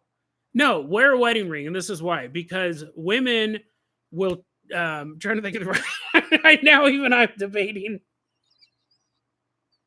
Now, even I'm debating how I would phrase this. Let's put it this way. I'll give you an example. I'm out at a bar and I start talking to a girl. If she sees that I have a wedding ring, it means a couple different things. One, that I'm married, so I'm safe, right? Just casual conversation. Nothing's going to happen. He has a wedding ring on. He's not going to be making moves on me. He's interested in what I have to say. Like, Jason, this sounds a lot like wolves in sheep clothing. No, not necessarily. Here's the thing. So you have a wedding ring on. One, it shows that you're not interested in him. You're just actually going, hey, can I buy you a drink? I mean, I don't know. I just would talk. I just say, hey, I like your shoes or I like your hair. And if a girl sees me talking, I'm like putting my ring right in her face. It's like, wow, look at your hair. Look at my hair. It means that you're taking, well, here's the thing. One, on the one hand, it means he's safe. He's not some guy at a bar just trying to hit on me. Two, it means a woman out there has judged him worthy of marriage. So it actually can work really good. I don't always wear a wedding ring, but sometimes I will. If I'm going out, I'll have a ring on. Caspian Montague said, today on Jason's serial killing tips, wear a wedding ring to look harmless. Yeah. Rudy said, hey, it's still time to turn back, but no, I kept going. Stinkbug Potato. Hey, Jason. Hey, Chad. Happy Thanksgiving. Happy Thanksgiving to you as well. It's been a while since we've seen old Stinkbug stinking up the place. Stinkbug's been a pilot, I believe, a couple times. Let's see here. Dorkosaurus Rex would love a girl advice episode of Dead Rabbit Radio. There was an early episode, maybe in the first 100 episodes, where I was talking behind the scenes. I said, maybe I'll do a dating episode, because I always have these. I don't like to use the word tricks. They're not tricks. It's strategy. Dating strategy. I peacock. I wear a big funny hat. I walk around with this rabbit and a ring. I put a ring on the rabbit's finger too, so it looks like we're married. There was an early episode where I said, I'm thinking about, sharing some of my dating tips. And it resounded. All of my friends were like, don't do that. Don't do that. They go, not that they weren't good. They go, you actually have some pretty clever strategies. I've heard that quite a few times. My defense lawyer keeps bringing it up during the trial. No. People go, no, you actually have some pretty well thought out, interesting strategies. The problem is you can't explain them well. Any way that you explain them, maybe you use words like target and mark. The point is that they're actually like, if I sat down and told you some of my dating tips, you'd be like, wow, that actually works. That's actually really clever. I've heard that so many times. The judge, well, however, they go, you just can't really explain them well. You have to kind of have a chart. No one told me I had to have a chart. People just said it's off brand. This was the real criticism. One, you can't really, you tell people them and it makes sense, but they just sound odd. They do make sense though. But then everyone's like, it's off brand. Like, people would be like, what, is a ghost going to show up and possess him and give him a heart of gold so he'll stop tricking people? But anyways, there was an episode. Every so often I've toyed.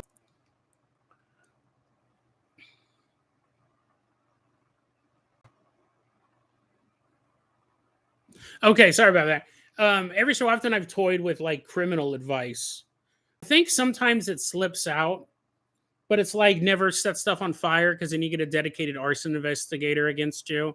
Like, you can commit $1,000, tens of thousands of dollars of damage to a building, and the cops really won't care. They'll help you fill out stuff for your insurance paperwork. But you throw one flaming rag, you leave a couple smoldering matches at a scene, whatever, and that arsonist detective who's just chomping at the bit to do something, put his skills to work, he's on you. You're done. They are as good as homicide detectives. And they don't have the workload, right? There's bodies everywhere. He's all kicking back. Tell me when something's on fire. No, they usually work major crimes, right? They'll do a robbery here or something like that. But their passion, a burning passion for fire crimes. And now you got an arson detective after you, and they're relentless. Never use fire. You can take a sledgehammer and reduce a car to a cube, and nobody's going to care. I mean, the military might think you're a super soldier that escaped from a lab. They're waiting for your next podcast appearance, but never set a fire. Never set a fire. Oculifts, thank you for swinging on by. That name's very familiar as well. What was it? So John had an interesting thing about the ring. He goes, yeah, when you have the wedding ring on, it the woman that you're wooing feels like. Here's the thing. I'm honest, right? I have a wedding ring on, and someone goes, aren't you married?" And I go, "No, no, no, no, no. This is I'm totally honest. This was a trap. It was a trap." No, I'll tell people. I go, here's the thing. The way I work is I'm super honest, even though I'm wearing a lie. Someone goes, "I thought you were married," and I go, "Nah, I just wear this ring to pick up chicks." They're like, "What?" I go, "Well, here's the thing. Generally," and I'll kind of explain it, and they'll go, "Ah, yeah, that does make sense." Right? I won't lie. I won't be like, "Hey, listen, we got to hurry up." My wife and 3 kids, I left them. Our car broke down a couple of miles down the road. I just stopped at this bar to get a quick drink. We got to be fast. No, I'll be like, "No, I'm not married." And they go, "Why do you have a wedding ring on?" "Why do you have a tan line?" Because I don't wear it all the time. It's like, here's why. So I'm honest. And here's the thing. So Rudy and Stinkbug Potato and everyone brought up the boo pill, which was an early dating episode. Yes. Oculus says the boo pill has worked for them. So it was girls love paranormal stuff. Be into the paranormal and it gives you an in. Whenever I'm at like a dinner party or anywhere, I'll go into any thrift store, any place, and I'll go, "Is this place haunted?" Right? I'm at a graveyard. "Is this place haunted?" They're like, "Yes." "I'm a ghost right now." Graveyard guy disappears. I bring up ghosts, especially if I'm bored or I don't have anything to talk to anyone about, but I don't often do it with men. I really don't do it with men. Like, I'd be talking to a guy and he'd be like, "So do you follow sports?" And I'll be like, "No, not really. I used to watch NASCAR." Yeah. He's like, "Oh, okay." And I'll go, "Have you ever have you ever heard about Slimer? Have you ever heard about a ghost who eats all the hot dogs in the world?" I normally don't bring it up with dudes unless I kind of know they're into that stuff. Maybe they watch horror movies, they're into sci-fi or something like that. I really don't use it as an icebreaker with guys. What I will sometimes, no, I probably just gotta sit there awkwardly. He's all, "So are you married?" I was like, "Oh, great." Now I gotta explain to this dude why. No, I'm not, but why I wear a wedding ring sometimes. With girls, I bring it up all the time. If I'm talking to a girl, like if I'm at a work party or something like that, a place where I don't really know a lot of people. You don't know a lot of people at work, Jason. My point is that you know what I mean. Like you go to a coffee shop. Or no, even that implies I'm doing something else. When you're gathered with a bunch of people, you don't know them. I'll bring up ghosts. I'll be like, "So you into the paranormal or super or whatever?" I say, My wife died. My wife died, and I think her ghost is haunting me. If I take this ring off, she'll possess me." No, you know what I mean. I bring it up as an icebreaker all the time. I just realized that I don't really do that much with men. I'll talk about those subjects with dudes. Don't get me wrong, but I won't use it as an icebreaker. If I'm standing in a group of 3 other dudes and none of us really know each other, I won't say, "So do you guys believe in life after death?" As I pull a knife out, my Chuck E. sweater. I'm like, "Because you're about to find out." I'll just kind of sit there and, we'll talk about sports. I'm like, "Oh, yeah, yeah, the Niners, Joe Montana." I don't know.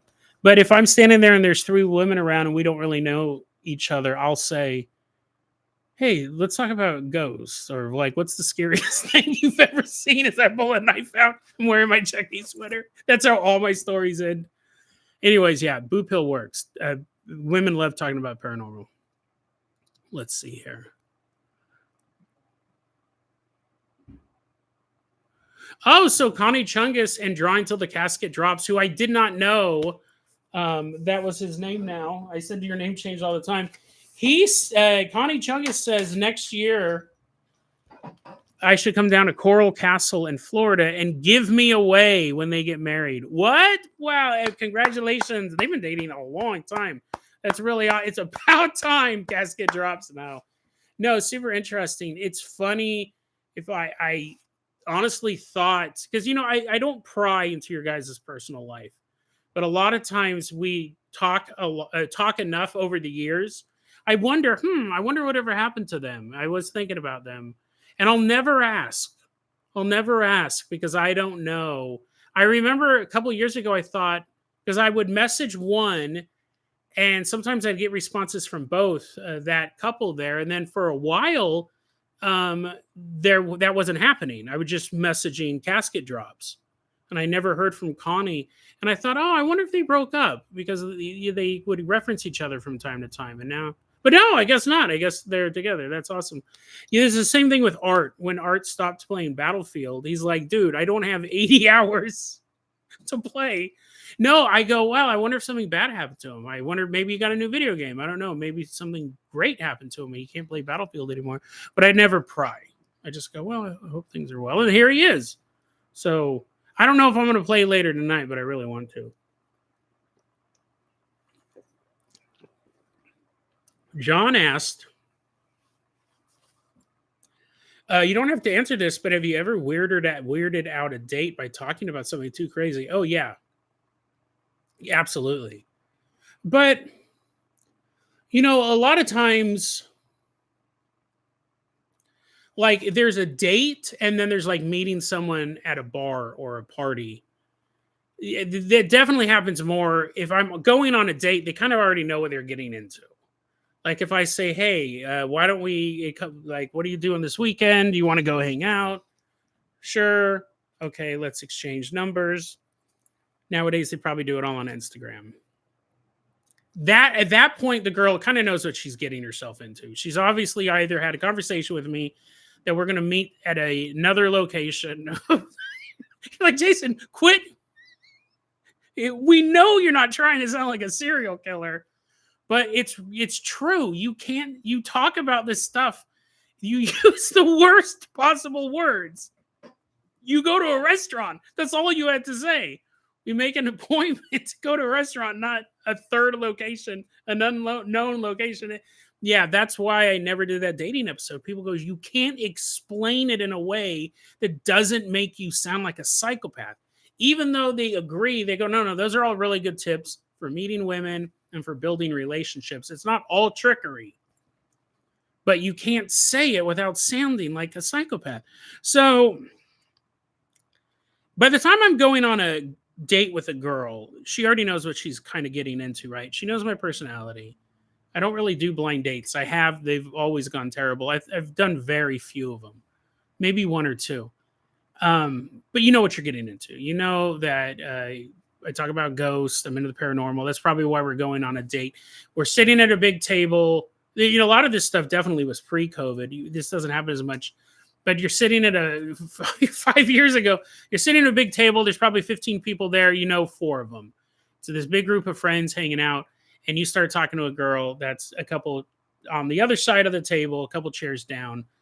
And then you guys, everything kind of moves as the party goes on and you're talking. And then we make a date to go out. By that point, she understands. She knows who I am. I'm probably not going to weird anybody out at that point. But there have been times during the initial, the first hour when you're talking to someone, the first 30 minutes when you're talking to someone, when girls are like, what? What are you talking about? An unknown location? How romantic, you psychopath. No, and it would be stuff like, trying to think. I'm trying to think of it. I know there's very famously the time, and I talked about this on the episode, where I went on a blind date. I think it was the only time I ever went on a blind date. I've had friends say, hey, you should meet so-and-so. I don't really consider that a blind date because I obviously have seen a photo of her and know a little bit about her. But the one time I actually went on a blind date, it was one of the worst dates of my life. I don't say it's the worst because obviously stuff could have went really sideways. But we met and we had zero chemistry, and I just wanted her to leave. I just wanted to drink my coffee in peace, but I didn't want to be rude. I actually felt like how I imagine girls feel when they're approached by guys they're not interested in. I just wanted it over, but I didn't want to be rude. So I started telling her things, hoping she would leave. Like I told her, and this was all true, by the way. I told her I think I'm becoming a vampire. Here's the thing. I didn't technically believe I was becoming a vampire, but what I was about to explain was happening. I don't know what it was. I said, yeah, I'm thinking about, I think I'm becoming a vampire. She's like, okay.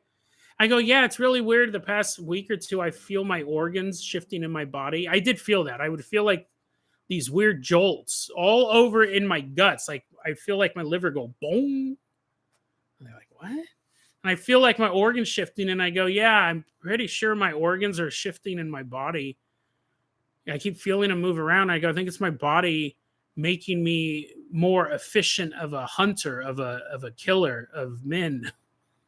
I'm not making this up. I didn't actually think I was becoming a vampire, but I was having this weird physical sensation. And I did in my head at one point go, well, what if I'm becoming a vampire? But I didn't give it any serious thought. She was just sitting there drinking her coffee. She's like, mm-hmm. Okay. It's like, how did you get rid of her? I don't want her. I want her to leave. Then I told her that I had a talking cookie in my fridge, which I did.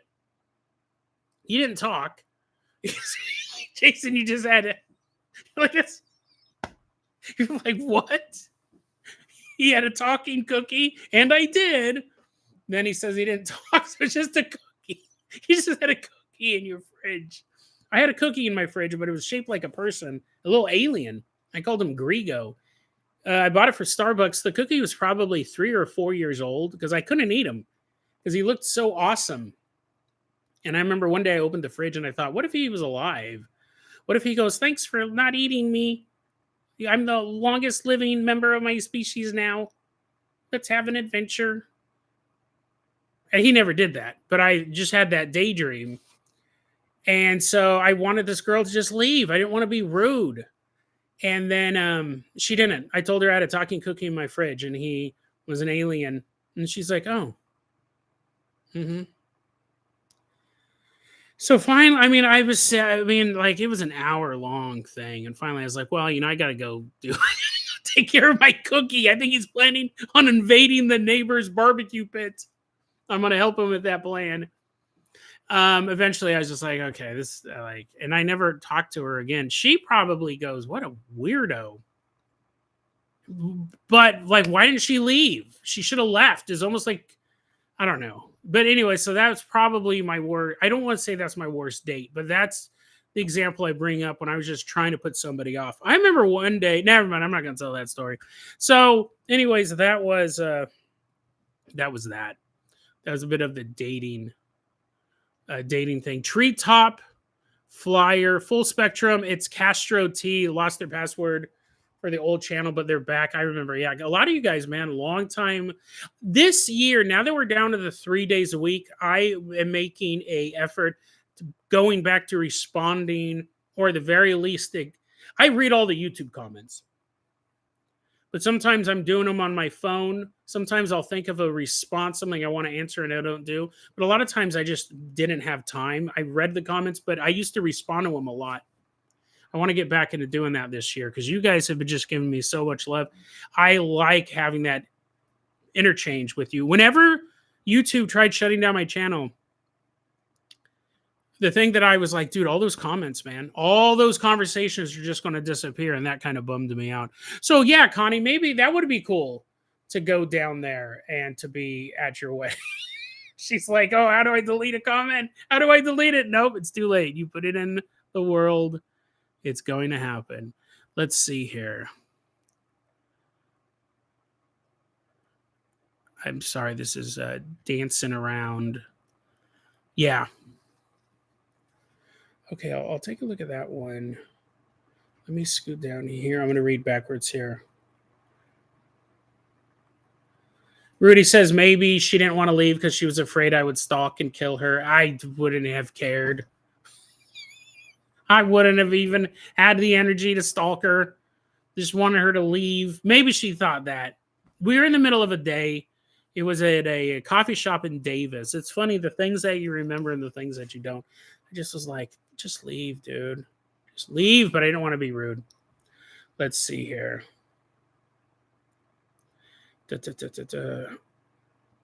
So, yeah. John Smith says, I thought this was an interesting question. When was there something? I love the questions, right? I absolutely love the questions and I thought there was something else I wanted to show you guys, but maybe not. John Smith asked, how has paranormal culture changed post-COVID?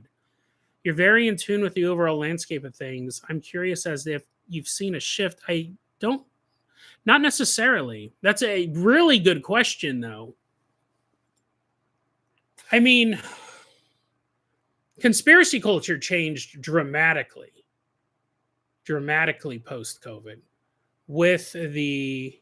I mean, it's funny because all of this stuff seems so long ago, but with the rise of QAnon, you remember that?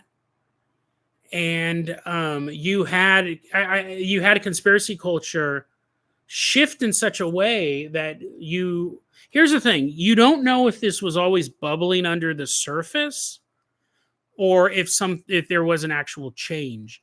But the idea of who the conspiracy theorists radically people still kind of think it's just that weirdo sitting in his garage ranting and raving about something. But no, what you realized was you had an entire segment of hippie, homeopathic, middle-aged people who found themselves aligning themselves with QAnon political ideology because it was super bizarre. You always see we always try to think of groups because it's very easy for us to do it. I do it too. We always think of groups as kind of stereotypes. So pre-COVID, if you said this, and this isn't middle aged, but this 30-year-old woman, she's a mother of two. She only feeds her kids whole foods, nothing processed. She herself is all about raw foods. Health nut is what we would call them. Taking it a little too far. She runs. She very, very healthy. She talks about health all the time. Pre-COVID, you would classify her as a health nut. Post-COVID, she shifts. She has all those same beliefs, but because she starts to become anti-vax, she finds herself aligned with hardcore conservatism, right-wing ideology. Super bizarre. You always would assume that health nut was, she's probably some liberal. She's always talking about health. That means she cares about the environment. We fill in the blanks. And none of that, she may have always been conservative. And she never talked about it because she was always talking about being healthy. Or she may have been apolitical and never really thought of it at all. But once she started hearing all this stuff about vaccines and started researching stuff and started getting all of this stuff, she goes, I'm a health nut. And I'm not going to put anything in my body that's not raw, that's not vegan or whatever. And either she joins forces with people she doesn't politically agree with because they're the ones pushing against this answer, or this is what happened a lot. She would go, this is the only people who I can talk about this with that don't immediately shut me down. And then she starts to agree with them politically. So we saw huge shifts in that. The hippie movement really turned into, I shouldn't say turned into, but a lot of them became members of QAnon for a couple of years. And then that kind of fell off. And I don't know where they would stand today. I would assume they'd still be farther right. Very, very, very interesting shift in conspiracy theory post-COVID. And I think it's kind of the same thing when you talk about things like Gamergate. When you had people who were generally apolitical, you had video gamers who that was their interest was video games. And then they became aligned with a political ideology that they probably weren't even super aware of because they felt that their hobby was under attack. I know Gamergate is more complicated than that, but sometimes you can get these apolitical movements. They're just focused on one thing and they end up becoming political because it's the only place they can talk about what's happening and how it's impacting them. Huge thing. And that's just two examples. There was a lot of shifts during COVID, but paranormal wise, that's really interesting because we had cities empty. You had people in their houses. It's funny because now that I think about it, I don't even know how many stories I've found about people saying help. My country or my state is in lockdown and my house is extremely haunted. I've seen movies like that. It's a great premise for a movie. But I can't recall us coming across stories like that at all. That's fascinating. It almost feels like that might have been something that we missed. Speaking of that, I want to do a really quick Dead Rabbit Radio recommends. Let me make sure that I get the right name of the movie. We were talking about it the other day. I don't remember who I was talking. It's called 100 Feet, and it's about a woman. It's dope, dude. It's one of those movies that came out a couple years ago, quite a while ago. What was it, like 2006, maybe 2008? This woman, she's being abused by her husband. He's like beating the tar out of her, and she ends up killing him. And the question is whether or not it's self-defense or homicide. Like, did she mean to do it? So in the meantime, she is put under house arrest, and she can't leave. She can't get 100 feet off her property, otherwise her ankle monitor will go off. And they're looking for any reason to throw her in prison. I think the reason why they put her at home was because, like, public outcry. They didn't think she should get sentenced at all. So that's all in the beginning of the movie. That's all kind of the setup. Her house ends up getting haunted by the ghost of her violent ex-husband who's now dead. And she's literally trapped in the house. She can't leave because she knows if she leaves, she's going to go to prison, probably for the rest of her life. In the beginning, like when the ghost is just kind of being spooky, she's like, oh, this sucks.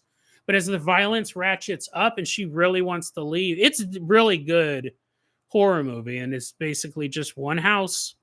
She can't leave it. Yeah, it was Famke Janssen was the star of that. Really good. I saw that 2008, the year it came out. I really, really enjoyed that one. Let's see here.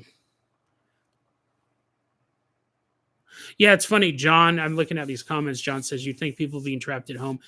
It could be. I'm wondering if it is a little bit of survivor bias that the people who were in a pretty haunted house didn't make it through COVID.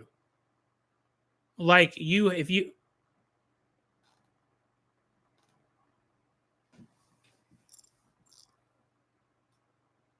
did you see that?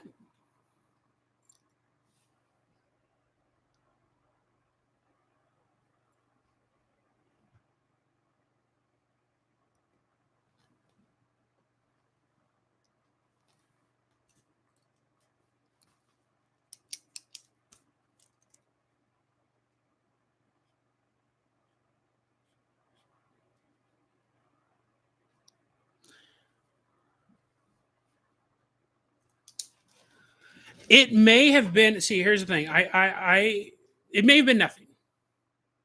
It may have been nothing. I wrote down the time while I was talking. I was certain, but it could be anything. You see, okay. So let me tell you, it's probably nothing. Right here, I saw a dark black, like a dark black lump, like here, more like that, without a camera. It went near. Now, here's the thing. What it could have been was my shadow. It was, yeah, it was right there. I hate doing stuff opposite. Could have been nothing. You see how I have my dark shadow here? And then you can see a bit of the shadow on the head. God, I hate being opposite. No, that way. That way. Could have been that. See, but it looked darker than my shadow. I wrote down the time. I'm going to go back and I'm going to look at it. Probably nothing. It was probably just an artifact, a little bit of shadow. Could even be my eyes get dry doing this for so long. Could have been nothing. But it probably was nothing. But it's interesting that we had it on video. See, there is, we'll look at it. Quiet Ones, thank you for joining us. I love your show. Been watching and listening to you for years. Brings so much joy and intrigue into your life, into my life, into Quiet One's life. Happy Thanksgiving. And thanks for joining us. This is really awesome. This is going really well. I'm really enjoying it. Let's see here. So yeah, the survivor bias. If you were trapped in a haunted house and it was a really active spirit, they may have just killed you. It may have figured, well, now no one's going to come here. The city shut down for 6 weeks. Like, now would be an awesome time. I think it was just a shadow. I think it was just a shadow. Now would be an awesome time to strike. And if they find a body, which they would just chalk it up to COVID, right? If a 60-year-old woman got scared to death in February of 2021, I mean, are they even doing an autopsy? They just think COVID. So interesting. But it is interesting we don't have a lot of stories like that. Let's see here. Not enough mayors brings up the unhealer. It's funny because there's very few times I've done a Dead Rabbit Radio recommends for a terrible movie because I don't want to overdo it. That was, I think, one of two. That movie was so weird. I don't even know if I would classify it as bad. It was pretty bad, but it was also bizarre. And the other one was that musical with no music. And it wasn't an artistic choice. It was a licensed choice. They didn't have the rights. They shot a whole musical and didn't have any of the rights for the music. That was called Pity, I'm Not Pitch Perfect. I was like, this is an artifact of a bizarre moment in time. They spent a year making a movie that could not be released, and they released it. It's available on Amazon. It's a parody of the Pitch Perfect movies. We're approaching the 2-hour mark. So I said, yeah, because I'm going to have to get ready to head on out. It's been a long time. I'm going to put these in and hopefully it's not too disgusting.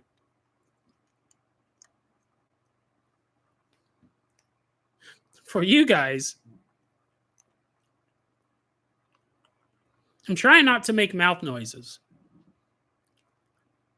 But I'm also trying to talk. There are times when I record episodes where I need nicotine. And man, the mouth noises I have to edit out, it drives me up the wall. But I'd rather it drive me up the wall than you guys listening to it. Drunk Bob, thank you for swinging on by. Again, yeah, I think it was probably just a shadow back there. Everyone's like, I didn't see anything at all. Swinging on by for the live stream. Almost forgot about the iconic Thanksgiving live stream. You know what I want to do? I really, really love our Dead Rabbit Radio movie nights.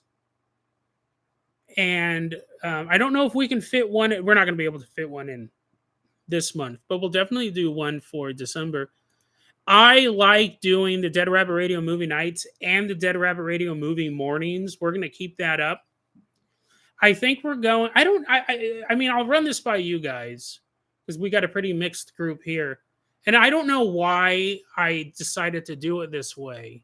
But the Dead Rabbit Radio movie nights, I think, will just be for Patreon members.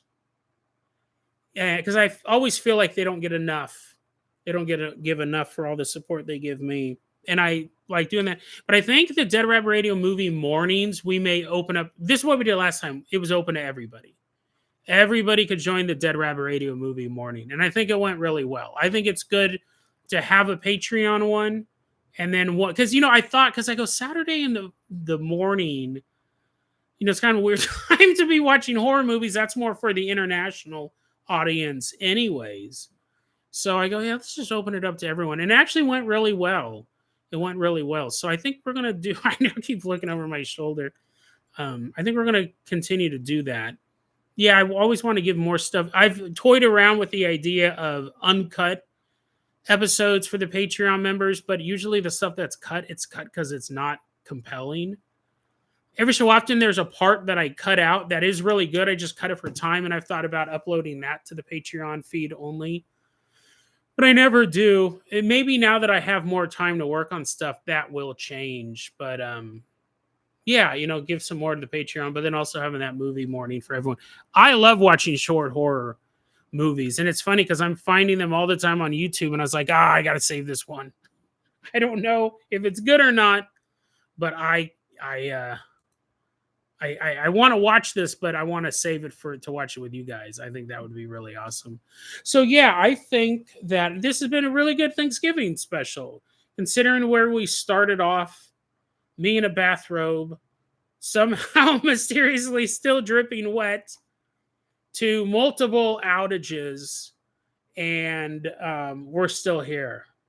I think it went really good. Yeah, last time when it Brian says we grew so much. You learned about dating strategies. You learned about dating strategies, a little dating strat.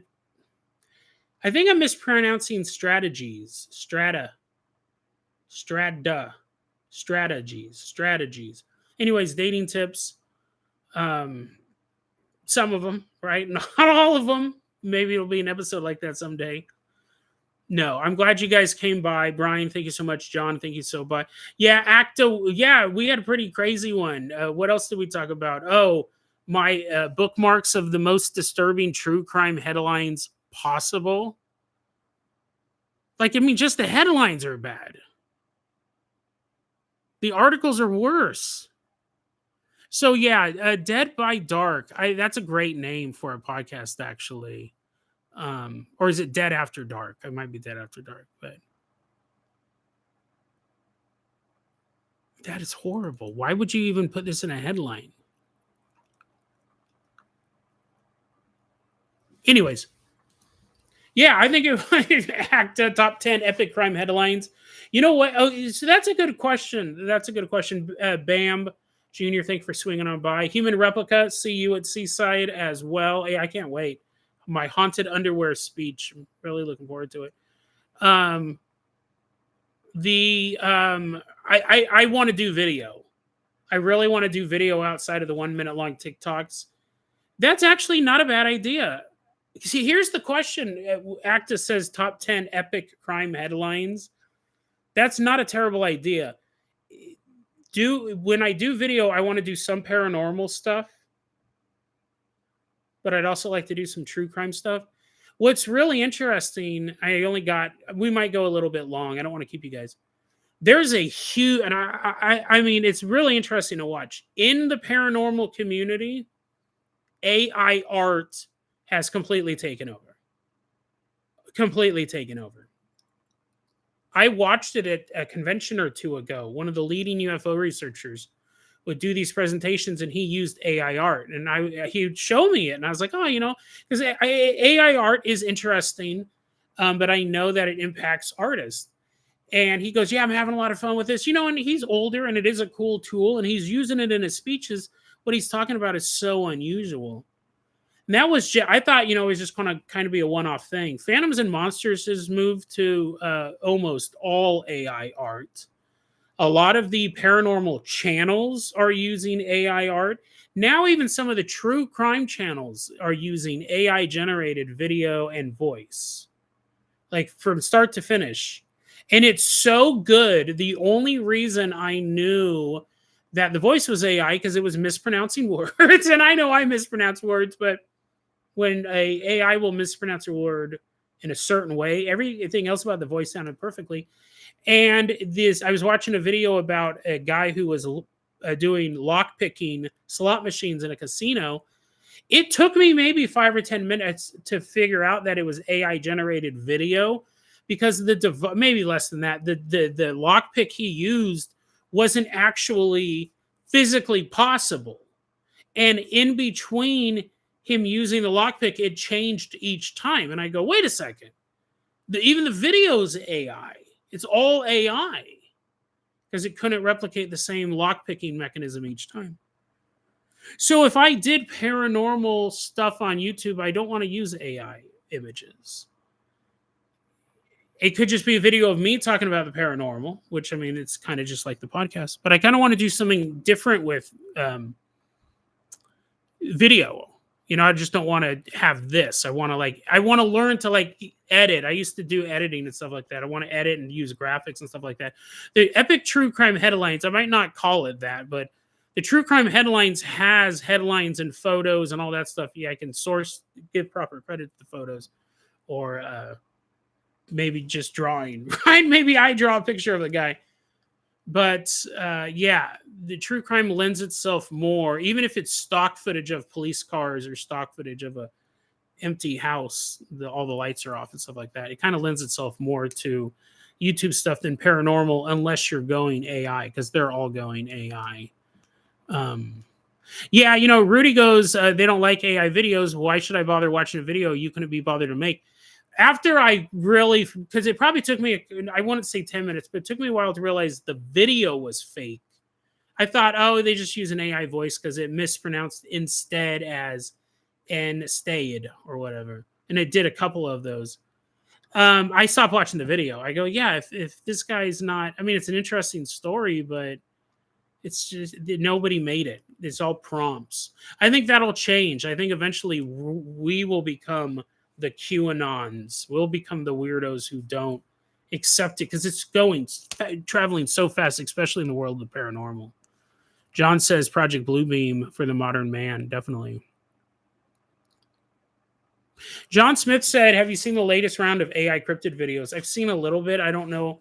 I've seen creepy AI videos, and it will become a point where um,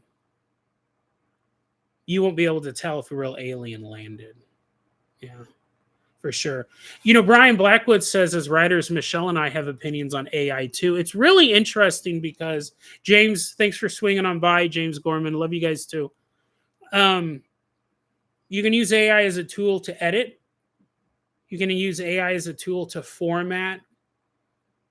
Where's the line at?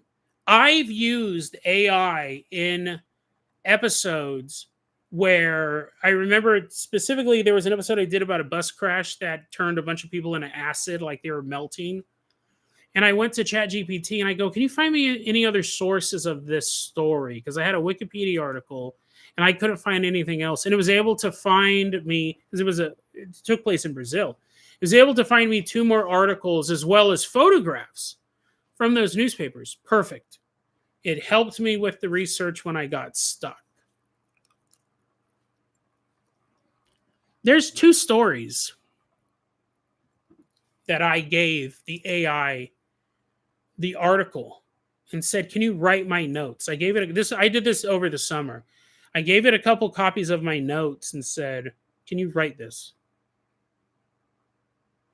And it did. It came fairly close. But when I read those notes, I don't. I go this. I don't. It's weird. It's almost like I have an aversion to it, which is it not. It's not fair. That's not fair to say because I mean, it's just notes, but I almost feel like I have to retype the notes. I don't know if it's because I know where that's from, but you know what? You know, I think it will come a point where you're just going to have to use it. You know, yeah.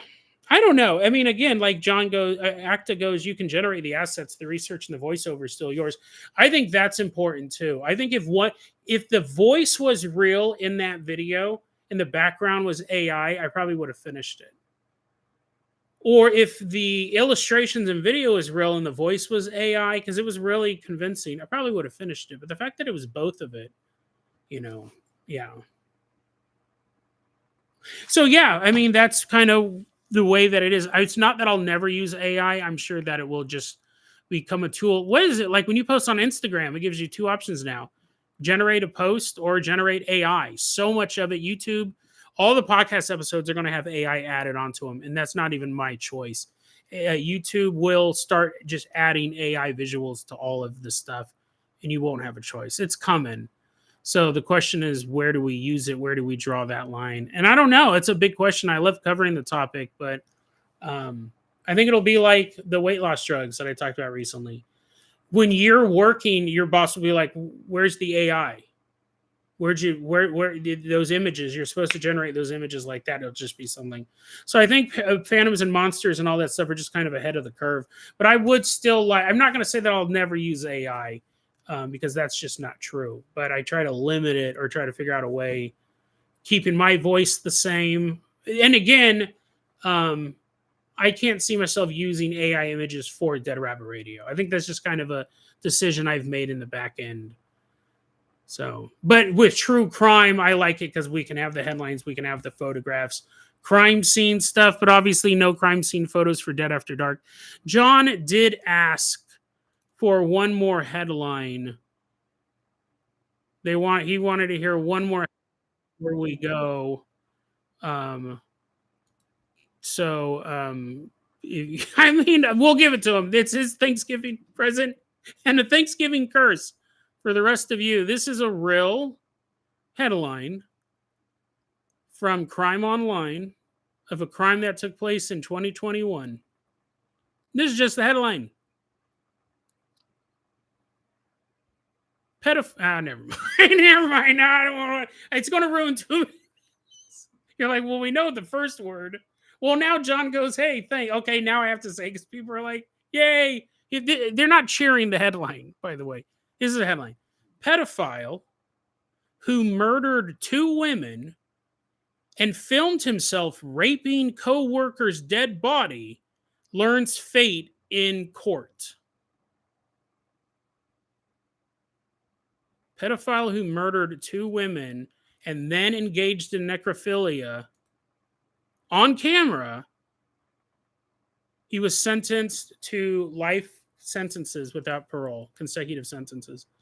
You know what's weird is that 15, 20 years ago, that would have been national news. It would have been the most shocking. And now it's just, have you guys ever heard of that? I totally forgot about it. That's probably the most shocking headline any of us will hear in the coming weeks, hopefully at least. And then John gave a donation. He's like, woohoo! It's insane. It is insane that, I mean, a story like that just goes unnoticed in today's landscape. John wrote, thank you for the Thanksgiving gift, LOL. Yeah, Dead After Dark, I totally forgot about that. I think that would be an interesting monthly series. I don't think I would even want to do it. Here's the question, though. What would it be the tone? Would I be very serious? Would it be very dark? Would it be lighthearted? How can you make it a lighthearted? You add sound effects. No, it's like the tone would probably be very different from Dead Rabbit Radio. So that'd be another thing to look at. But anyways, guys, I got to get ready to head on out for Thanksgiving. I got a big old pumpkin pie that needs to be eaten. I'll probably have 2 bites. This weight loss drug is insane. It's working, but it definitely changed my appetite. You guys have a great Thanksgiving. Thanks for everyone for coming out. We will be back on Tuesday of next week, back to our regular schedule. And I think we're going to do a movie night the weekend of the 12th. I'll get that in stone and I'll put that in future episodes. But movie night the 12th and then a movie morning on the 13th, I think would be really fun because I love doing that stuff. You come back to Brain Rot True Crime. Yeah, that'd be pretty gnarly. Thanks, everyone, for coming on out. Really appreciate it. This, I think, probably was, and someone said this earlier, too. This was their most enjoyable Thanksgiving live stream. I think this is the best one. Honestly, I think this has gone really well outside of the headlines that's ruined everyone's day. But no, I had a great time. I hope you guys had a great time too. I love you guys. I will see you next week. Thanks for sticking with the podcast. And thanks for sticking with me. The Fluffle lives on forever. You guys have a good one. And I'll see you next episode next week. And I'm going to wave. Oh, yeah. And I forgot I can click that and make hearts appear too. Have a good one, guys. Be safe. I'm just waving silently. See you guys later. Okay.